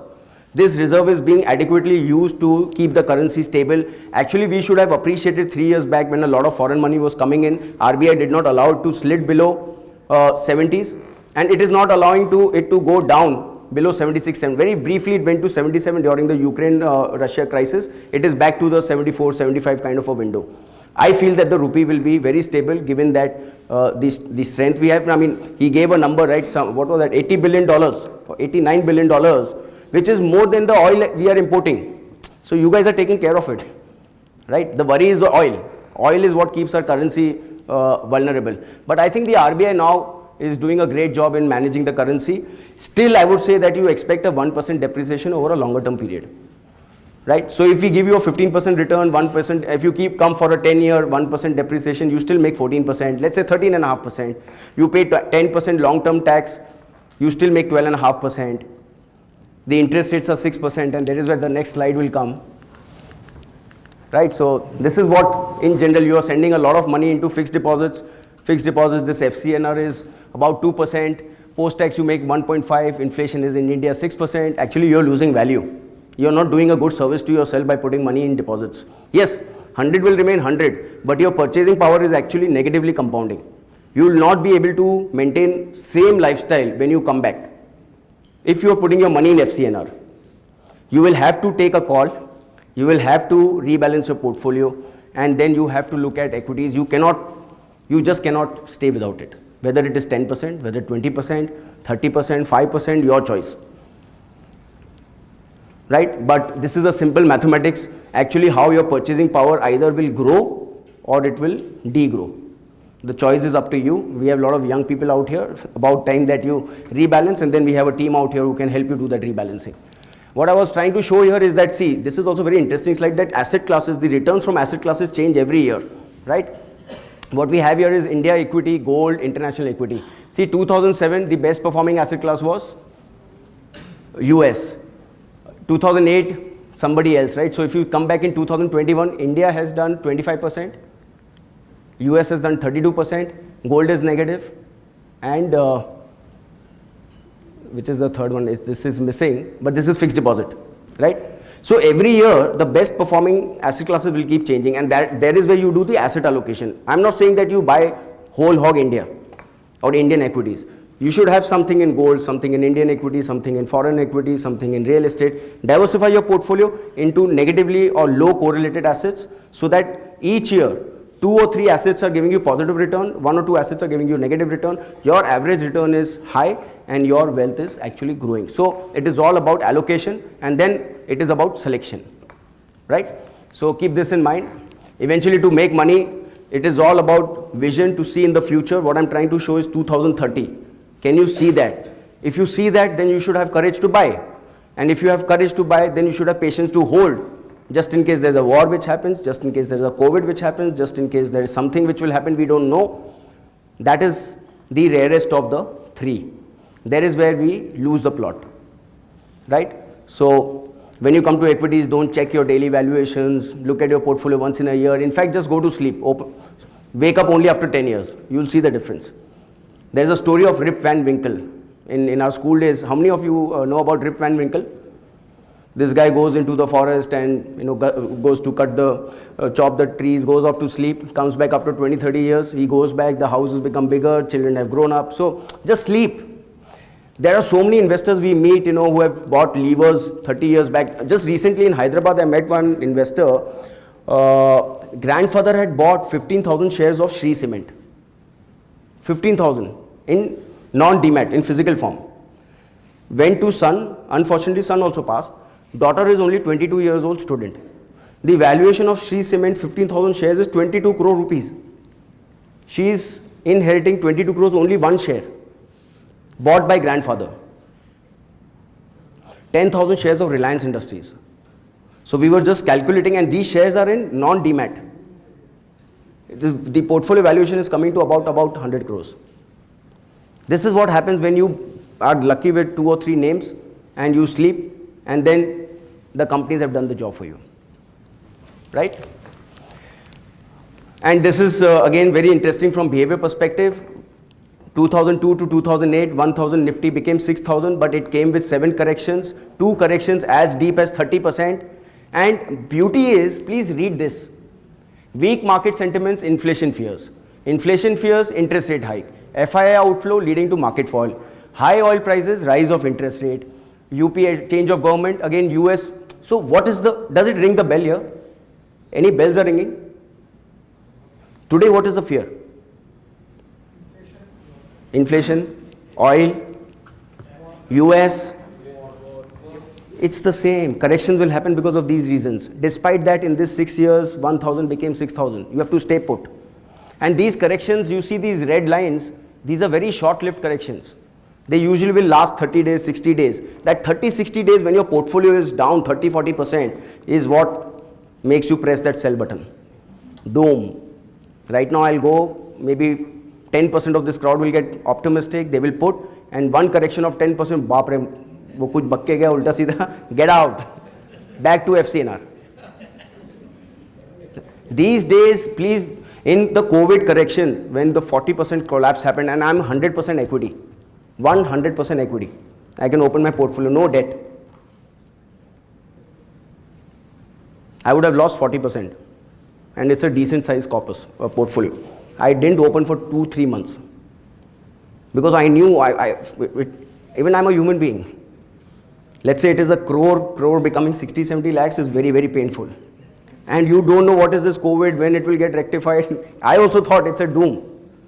But whatever I learned wisdom in 20 years, help me stay put, and then back. Back matlab, it's more than what it fell. Right, a lot of Indians sold at that point of time and they were dumbstruck because within 5 months we were started touching new highs. That's what Indians learnt at that point of time, so they are investing like mad. That was correction hone do, but we will put money. Because they lost, they withdrew. So these falls, if you can live in the next 10 years, it will happen.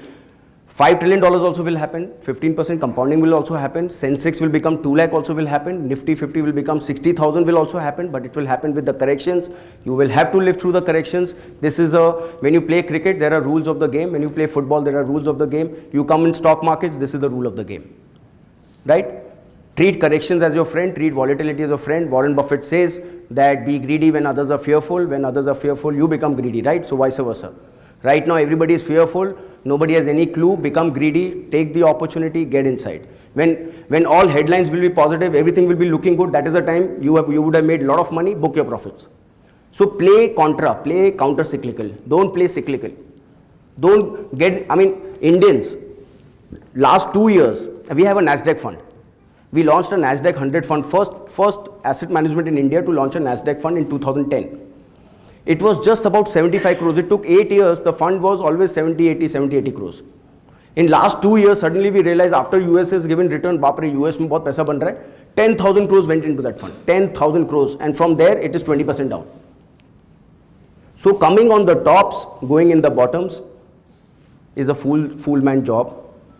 Coming at the bottom, going on the tops, is a wise man's job, right? And again, people like us will try to counsel out here.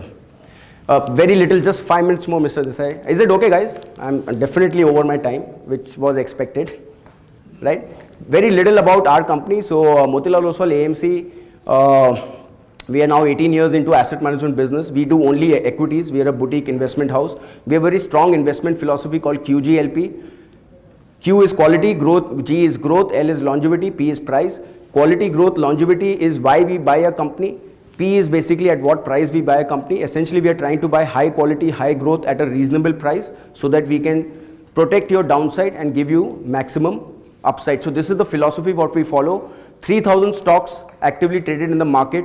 We filter them down to 300 stocks using these 4 frameworks. From the 300 stocks which are QGLP certified, fund managers can buy whatever stocks they feel they would want to own. Right? So these are the 4 frameworks why we buy and what we buy, right? And this is a fund which I was talking about, next $1 trillion opportunity, which was launched in 2007. This fund, like I said, has delivered almost, like I was telling here, NT top is up 8.4 times, right? This is a 14-year-old fund, consistently given 17% return, 5% alpha, 5% outperformance over the benchmark. I'm not selling you the fund, but I'm giving you one idea which suits the story I've been trying to narrate. Whatever I've spoken, this fund is trying to capture this. And this fund is available both in INR, it is available also in dollar. So we have a fund on similar portfolio, we have it in Mauritius. We also have a portfolio management service in India. So if you want to put from your NRI accounts, you can put INR also, you can put your dollar savings. It's a 14-year track record fund, very strong in QGLP. Very high quality with 21% of return on equity. Virtually, it's a debt-free portfolio, very strong businesses. We are expecting the earnings growth to be 20%. 3 years, the earnings growth of the portfolio should double. It is coming to you at less than 1 price earning to growth. So high quality, high growth and cheap valuation, not reasonable. It is cheap. You are getting 20% growth for 12 time P multiple. At peak, you were buying this portfolio in 2017 at the peak. 25% growth for 50 P multiple, you are getting same growth, the P multiples have literally become 1/3. So the entry, if the entry point is good, like I said, buy low, sell high. Then this portfolio valuations are very good. From here, we don't expect any kind of downside.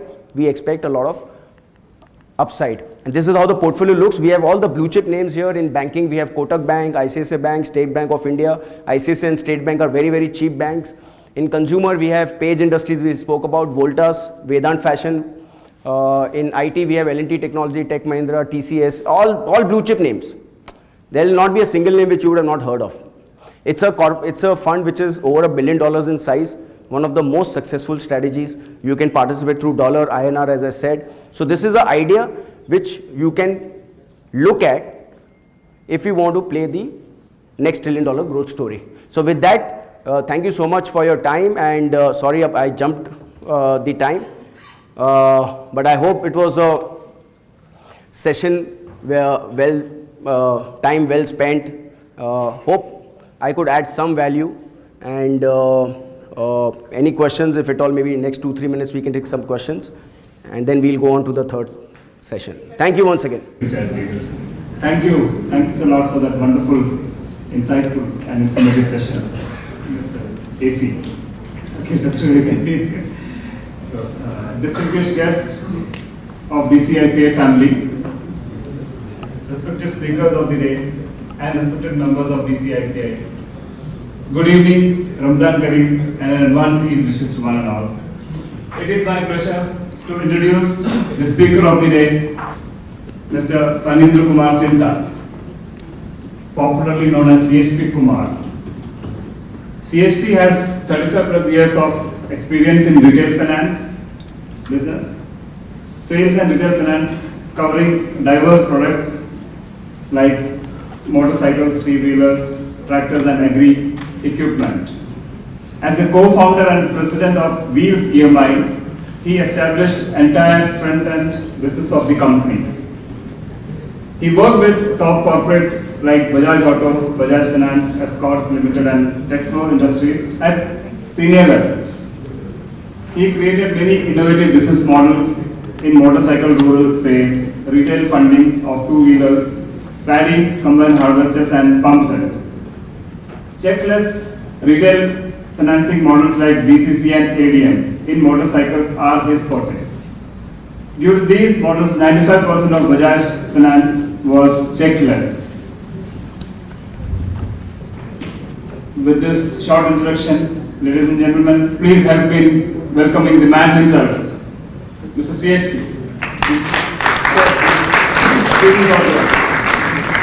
A warm welcome to our session.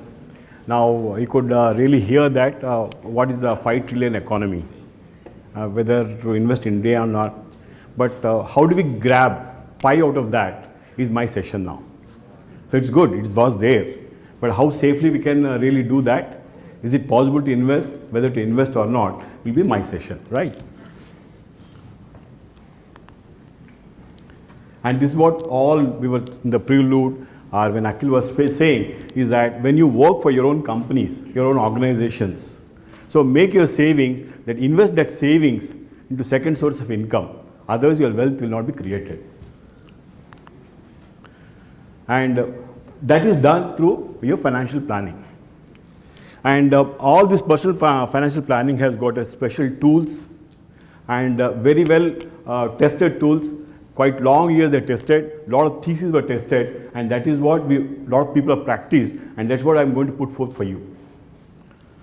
And just by having your own financial planning, you'll get on to financial nirvana.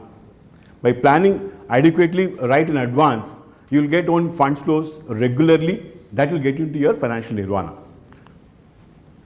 This is what we'll see, that what are 6 steps involved in financial planning, and what are the elements which will change your course of wealth creation. There are almost 5 elements which I'll just take you through, and the goal-based planning, how it's being done for a personal level. This is what, if you see the first steps, the first step is that first we have to just see our own financials, personal financials, and see our assets and liabilities and incomes. Incomes, I mean, just you can your own project. What will be your incomes for next 10 years, next 15 years, where you'll be, how you are going to change your companies, and based on that, just assess your own current liabilities. What are liabilities you got? It might be car loan, it might be a vehicle loan, it might be business loan. Based on that, just to see that what are the assets available. Assets, I mean here, it might be residential assets, commercial assets, where we are giving the incomes. But if you see that in India, the yield for the residential asset is 3%. Whether 3% is right or wrong, that is what we are going to analyze at this stage. Based on that, once we will see that what will be our long-term goals. Goals, I think we'll go further into that, then we'll be seeing that how do we really analyze our own goals, how to set our goals. And then we'll be we have to see our own risk profile. And there are a lot of tools available. You do not think of that, how do we really assess my own risk? You might be a conservative investor, you might be a moderate investor, you might be a very aggressive investor, or it might be anybody. But for that, tools will guide us to get into what's the profile you have, and based on that, your investment ideas will change. Next step will be that based on the goals you have made, it will be that health insurance, life insurance, energy, emergency fund, savings and other investments. If you see that once your goals are made, based on the requirement, you have to see that how the funds allocation has to be required. It might be for the marriage, it might be for the children education, and the priority wise, first you have to see that whether you are adequately health insured, then second is the life insured, then savings will come in, then your long-term objectives and short-term objectives will come in. Based on these entire your goals, asset allocation is made, which I'll take you through. Okay, the asset allocation is based on your risk profile, whether you are a conservative investor or a moderate investor or an aggressive investor. And after that, in the entire financial planning, whether you have made will, have you planned for your succession planning of your wealth passing on to the next generation. That's what you're going to be a part of your entire financial planning. Then subsequently, once your plan is made, some tactical allocation is made about 10 to 20% to generate alpha income for your entire portfolio. That is the third step. And after entire portfolio is made, after construction, implementation will happen, and subsequently it will every year it will be reviewed. And this is what our requirement is required. First of all, if you see here, monthly cash flows. Let's say that our monthly cash flows now it's 1 lakh per month, but it will change over a period of years because of the inflation. So with a 5% to 6% inflation, after 5 years, when you are planning for 2 lakhs per month as an expenses, it will change to 5 times. That's 10 lakhs is required. Are we planned for that? Is this entire year financial planning will guide you to really think whether you're planned or not. Second thing is that taking care of medical expenses. We talk of 3%, 4% inflation. But if you see that medical inflation is almost, our lifestyle inflation is around 10 to 12%, not 5 to 6%. 5 to 6% is for roti, kapda, makan. But our lifestyle inflation is also 10 to 12%. Have you adequately planned for it? That will reflect onto your own personal planning. Next is that pursue passion and hobbies. Many people will have that once I retire, I'll travel entire world, 50 countries I have to travel after my retirement. Whether you got adequate funds for that or not. Here entire planning will take care of that. And need to overcome inflation effects, okay, and planning for the falling interest rates and effective tax planning. And these, while going to the next 5-6 slides, you'll be understanding that each element, how it can eliminate, affect your entire growth, wealth creation in terms of crores. And if you see that corpus, what are the corpus left after your regular goals will become your retirement goal. So whether you got adequate planning for your next coming goals, so that are you well protected for your retirement corpus. See, this is what first you have to list out your entire laundry list or bucket list of your entire goals. But for that, once you segregate that into your committed goals and interested goals, that's more important. Committed goals is a goal where compulsory you have to have it. But what happens is that interested goals either can be deferred or you can reduce your interest. Like example, you want to go for a holiday with your entire family after retirement every year. But let us say that your corpus is not adequate. You can, instead of going for every year, you can do for every 2 years. So that's the reason you segregate your committed goals and interested goals separately. That is where will your adequate planning. If you see here, when to start, I think a lot of times you have covered is that earliest is the better. First paycheck is the right answer for your entire retirement planning. So get first salary check, and from there itself planning has to start. But if you see here, once you see that 5 pillars of wealth creators, you will understand that why we have to start early, when we have to start. These are the 5 wealth growth elements, which is normally known in the financial terms is the wealth growth and these determine entire your what is the corpus you'll be left with.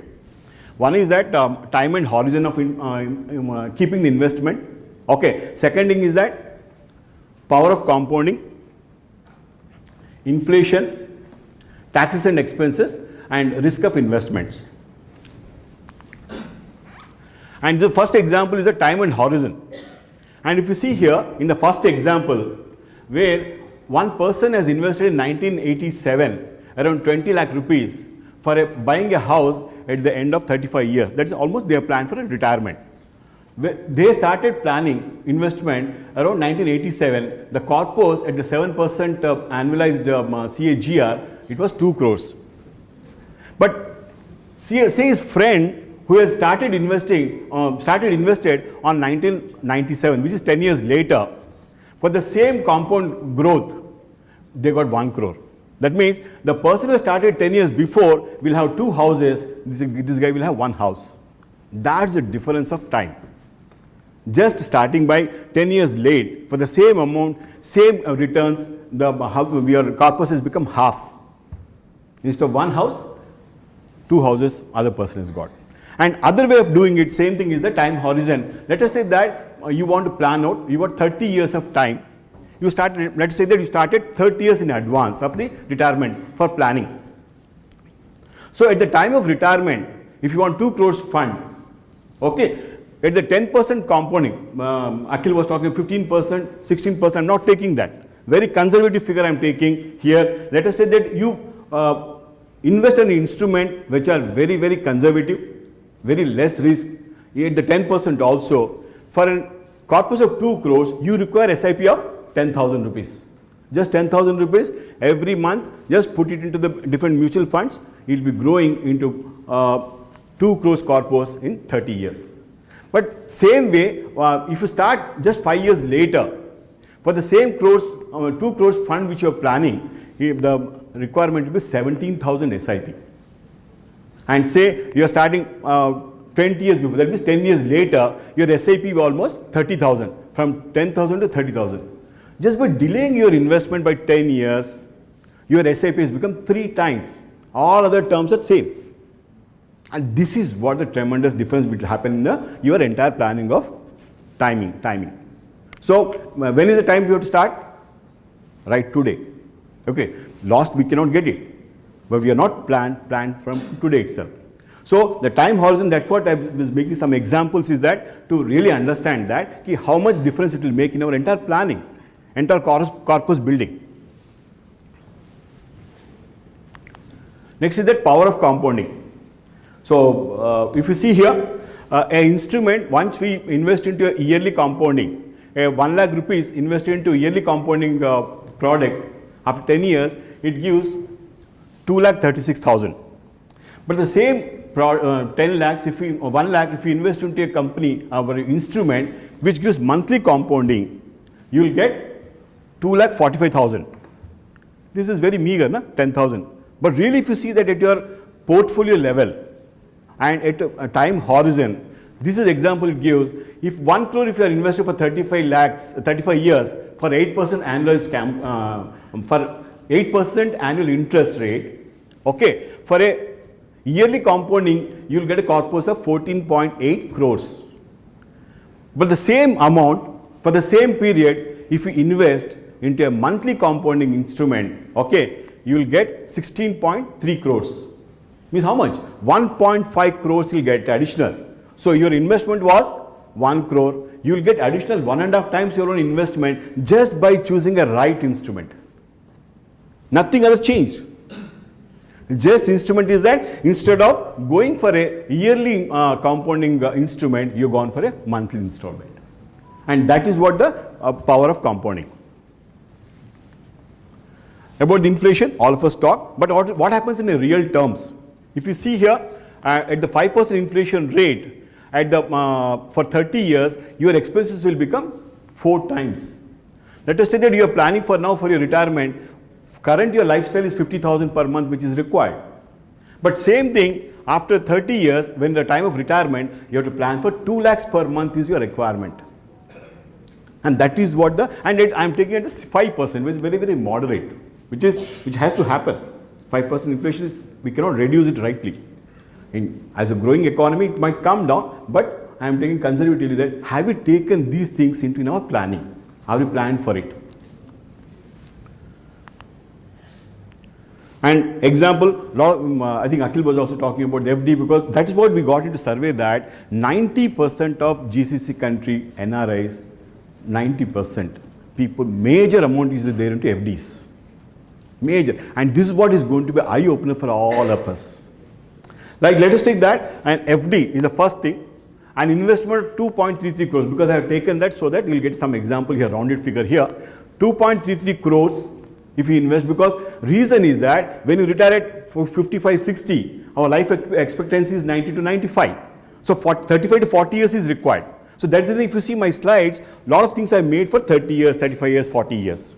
So if you hear, for the 40 years, 2.33 crores is invested, and at the rate of 5.5% per annum interest, and second 20 years I am taking as a 5%. Let us say that 5 to 5.5%. On an FD, there will be 33% interest, 30% plus surcharge and other, all put together, it becomes 33%. And on FD, what happens is that once the year is over, interest is taken as already you are redeemed. It is taken by you, and that amount 33% is debited part of your income tax right from the first year itself.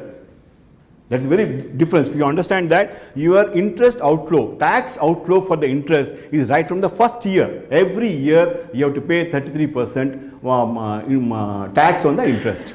Okay. Now, after 33%, and let us say that here we made a calculation that based on your inflation, how your expenses will, like inflation here I calculated 4%.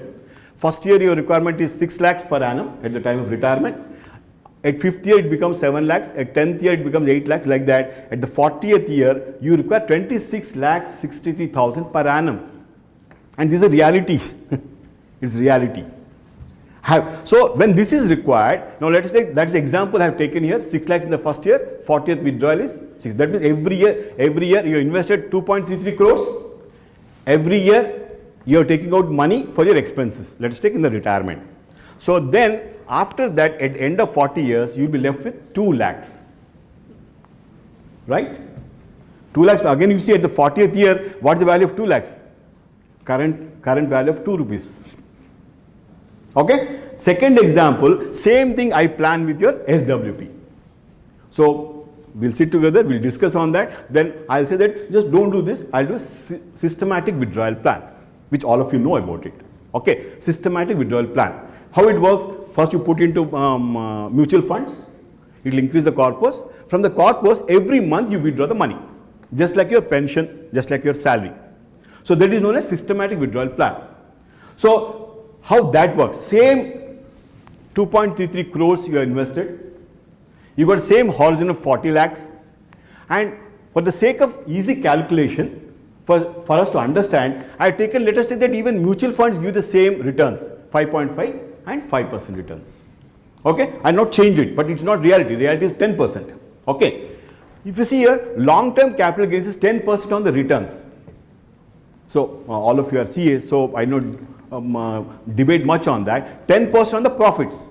So what happens in an SIP, when you take out this 6 lakhs, 6 lakhs is how you get it. 6 lakhs worth units are sold and amount is given to your account of 6 lakhs. Out of that, what happens is that major portion is a principal, small portion is a profit. Let us say out of 6 lakhs, 5 lakhs might be your principal, 2 lakhs might be your profit. So your 10% is on 2 lakhs only. So it is 20,000, whereas it's a 33% of entire this value. So if you just calculate same amount, same years, same yield, but the tax difference makes that you will be ending up with 3 crores. At one scenario, same amount, same FD, and with just taxes has eaten away 3 crores for you just by wrong planning. Am I right? And this is what a real eye-opener for us. Just nothing we are doing here. Just instead of putting FD, you have changed the instrument and changing the planning. And you have become 3 crores richer just by changing plan. But reality is much more better than that. I'll tell you that. Actually, let us take that SWP is made in a normal, very, very conservative fund. Okay, where you get a returns of 8% per annum. And with 10% CGR, you'll end up with, it's much more than that. Almost it was, I think it's wrongly taken here. It's almost around 20 crores. I'll cut the figures, it'll be around 20 crores. Because these figures, after our yesterday's Toastmasters, I created again yesterday night. So because they wanted some answer. So for that created, I think they posted here. It will be different, almost 10-15 crores will be the difference. So just changing instruments. So this is what is just eye-opener. First of all is that market is there, people are there, but we are also very, very successful in our organizations. That's the reason all of you are in Qatar apart from other than India. But are we doing this planning properly and saving money? So like that, I think some examples here. Some more example, a lot of people are buy gold, right? We are in India, so I also buy the gold. Okay, as asset allocation should not be more than 10%. Okay, that when we are sitting personally, individually, we'll be discussing. But I'm saying as a whole, but buy the gold, but don't buy the gold in a physical form. So what happens? Let us take that. Gold biscuit form, let's say you are investing 10 lakhs. Okay, some rate are taken on that day. Okay, some example, I assume something. Well, purchasing, there will be 3% of GST. Okay, and rate per gram is so and so, you'll get so much grams. Let us take X grams. And when you buy a sovereign gold bond, SGB, you'll for 10 lakhs for the same rate, there's no GST here, 50 rupees per gram, which is 1%, they'll give a discount. Okay, and apart from that, then in that 1 gram, you'll get almost instead of 190, you'll get 198 grams. There itself you are getting such additional. So what happens is that when you want to redeem, so these bonds are given for 8 years. Okay, so let us say that gold appreciated by 9%, which is same for physical gold and SGB. But number of grams purchased is this is a value of redemption. But what happens is that for a physical gold, when you go to the shop to buy, he'll charge you again GST. Okay, 3% GST he'll charge, and 20% capital gains is there, and plus 4% cess becomes 20.8%, which becomes this much. Your net amount received after 8th year is 15,60,000. But in the sovereign gold bonds, there is no GST, there is no long-term capital gains. Your yield will be 18 lakhs. The difference is 2.86 lakhs, which is 30% in 8 years. 30% in 8 years, just instead of taking a physical gold. And physical gold has got a lot of problem. You have to have a theft problem is there, a locker problem is there, transport problem is there. And when you buy, he'll ask for the premium. Normally in India, when you go for a biscuit, he'll ask you 1%, 2% premium when you're buying. While he's buying from us, he will say that ornaments okay, but if you're not giving me ornaments, 100 rupees per gram I kam de dunga tumko. All that are not taken. But just by planning, instead of a physical gold, you want to have the gold. Let us take that all of us plan for daughter's marriage, son's marriage, gold. But plan in this way to almost 30% in 8 years. Normally, we do marriage 15 years before we start planning for that, which works out to about 50% change in 15 years. So it's a huge, huge change, huge saving just by planning. This is what another expenses. Okay, the calculation shows that if you got funds, if you can save 2% per annum as a fund saving, it will be result into almost 1.5 CR saving in 35 years. Because all we plan for 30 years, 35 years our retirement planning. Okay. This is what the risk I was talking of. Okay, based on your profile, we'll discuss it with you individually, and we'll be able to understand that. Then we'll be able to profile your people based on the risk appetite. There are a lot of mutual funds are there.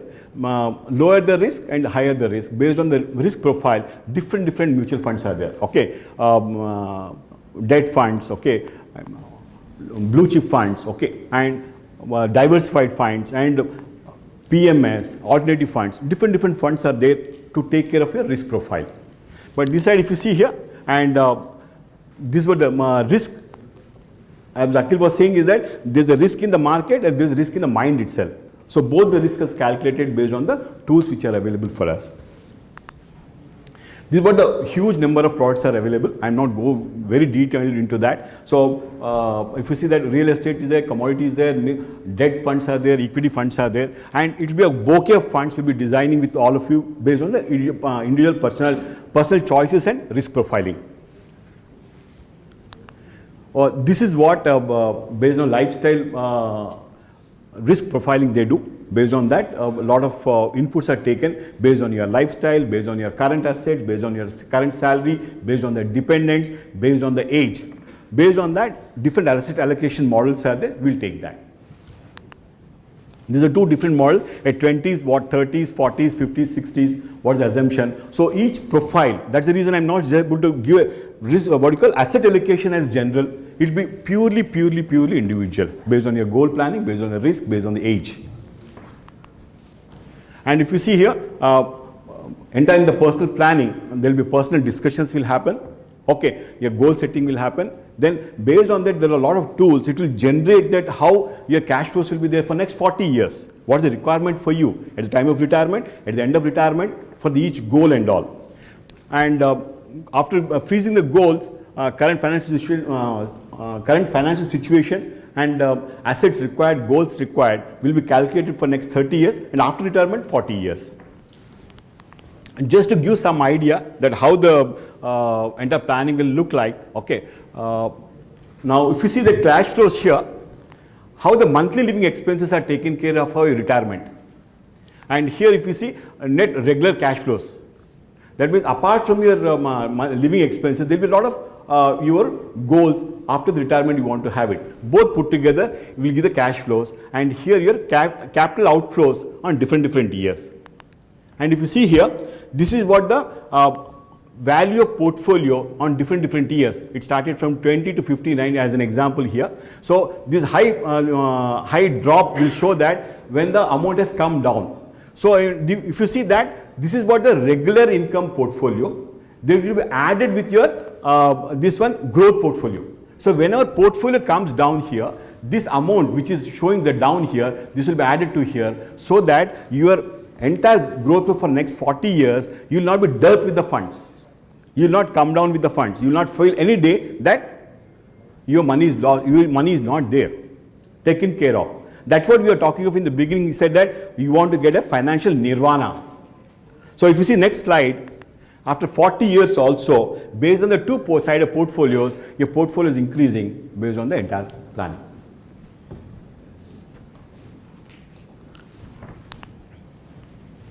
So Amit says 5 minutes. Now before 4 minutes I closed it. This is what my last slide. So if you see here, just start planning. You'll be taking care of entire planning tools are there. Very good tools are there.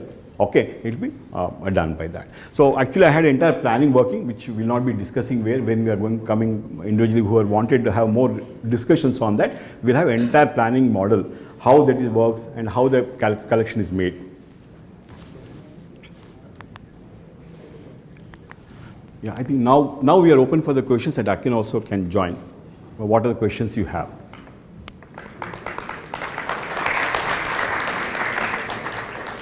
No? Anybody else? It's a very interesting topic, wealth planning. Your investment is same, period is same, return is same. What makes the difference is only the tax. Now, on an investment of 2 crore with a 5.5, your interest is around 10 lakhs. It will not attract 33% tax because your slab is 5 to 52.5 and 5 is only 5%, and 5 to 10 is 20%. So average will work out around 15% only. So Since the other things are same, I don't think it will make, definitely make a difference, I don't dispute that, but I don't think it's to the extent of 2 crores, 2 lakhs and 3 crores. I'll tell you the reason is that at our lifestyle changes. It is only example I have taken. Yeah, if I have taken for 10 lakhs, it would have been more. But our lifestyle, you see, 30 lakhs starts from 10 lakhs of income for a year. There's not going to be an example for you. One example of 2.33 crores I have given. But your tax bracket always is in 30%. Reason is that above 10 lakhs is our 33%. It's not only for this instrument, but for as a family, our income will be more than, as an individual, our income will be normal, it will be 30%. Sorry, 10 lakhs more than 10 lakhs in a current one financial year. That's the reason we have taken as 33%. You're right. Rest of the things are same. The withdrawal pattern, the investment, the period of investment,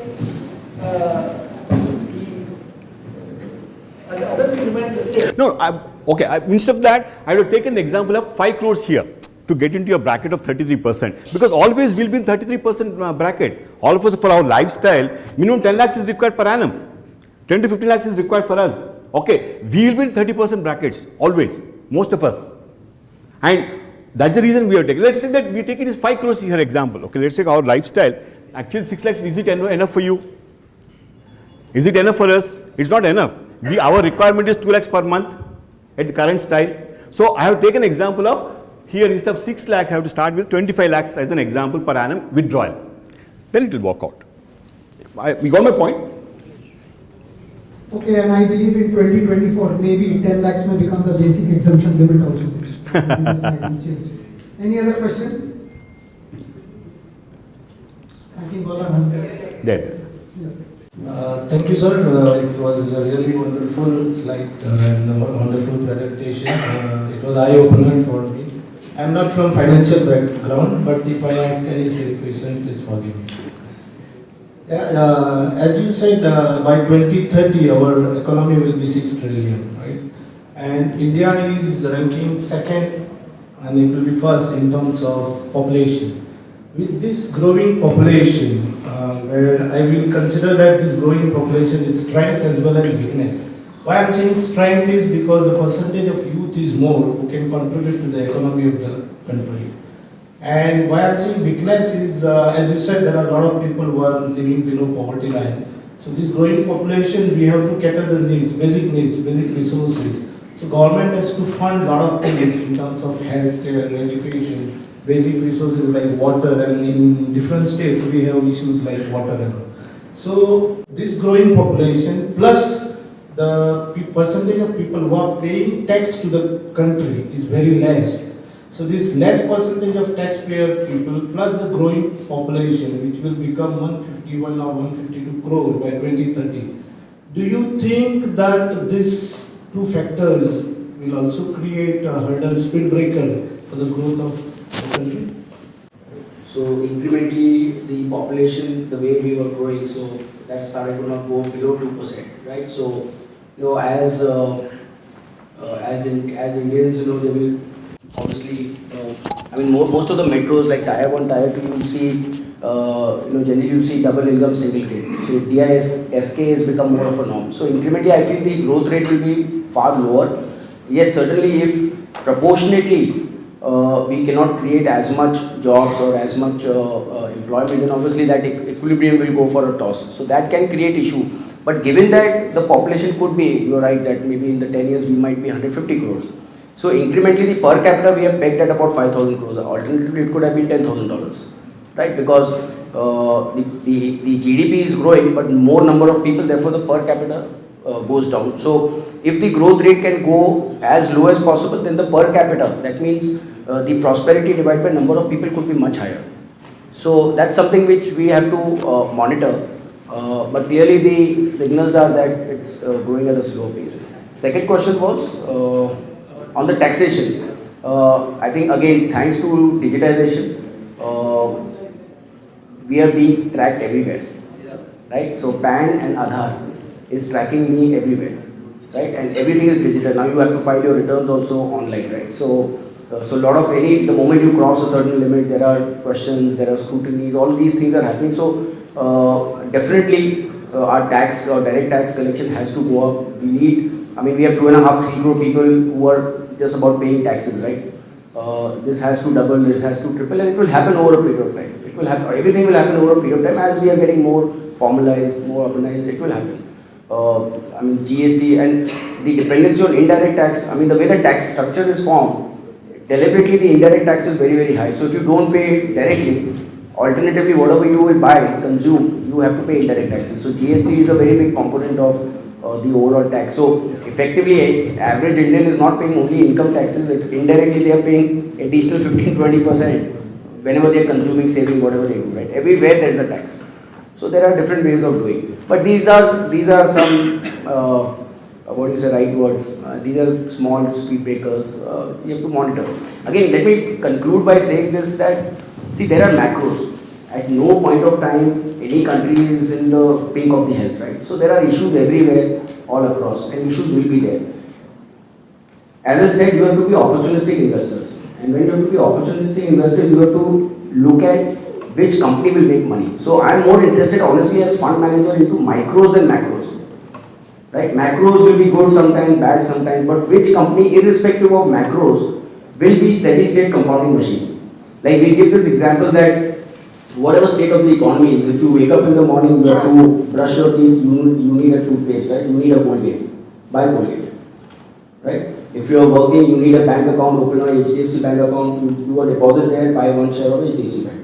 Because irrespective of 2% growth, 4% growth, you have to bank, you have to consume, you have to wear clothes, you have to eat food. So what we as fund managers we try to do is try to look at businesses which are steady state secular compounding machines.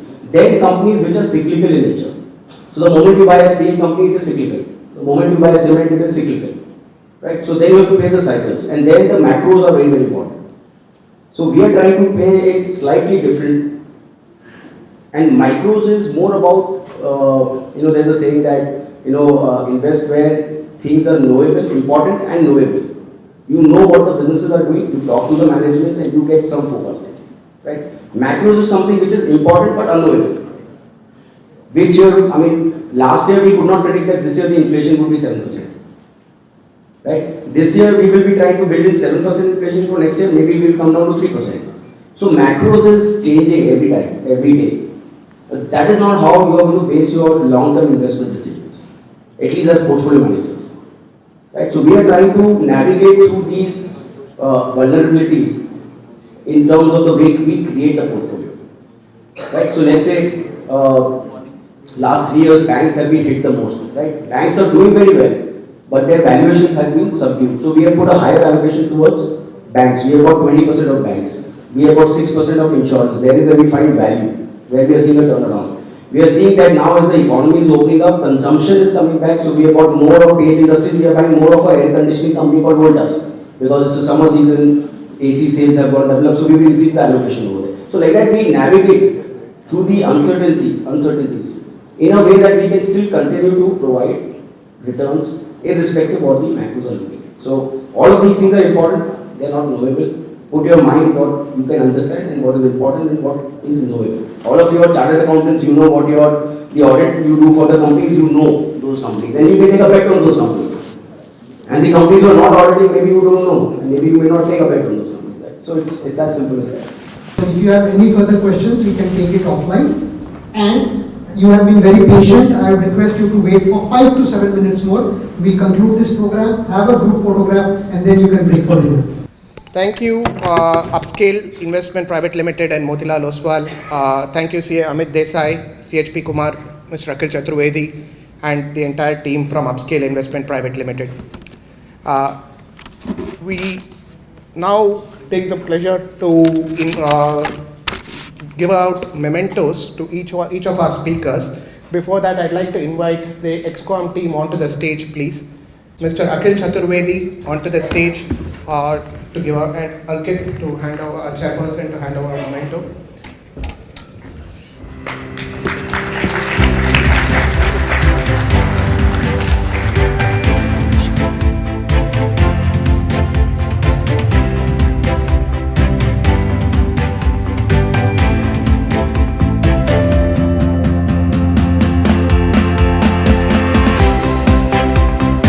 May I now invite Mr.CHP Kumar.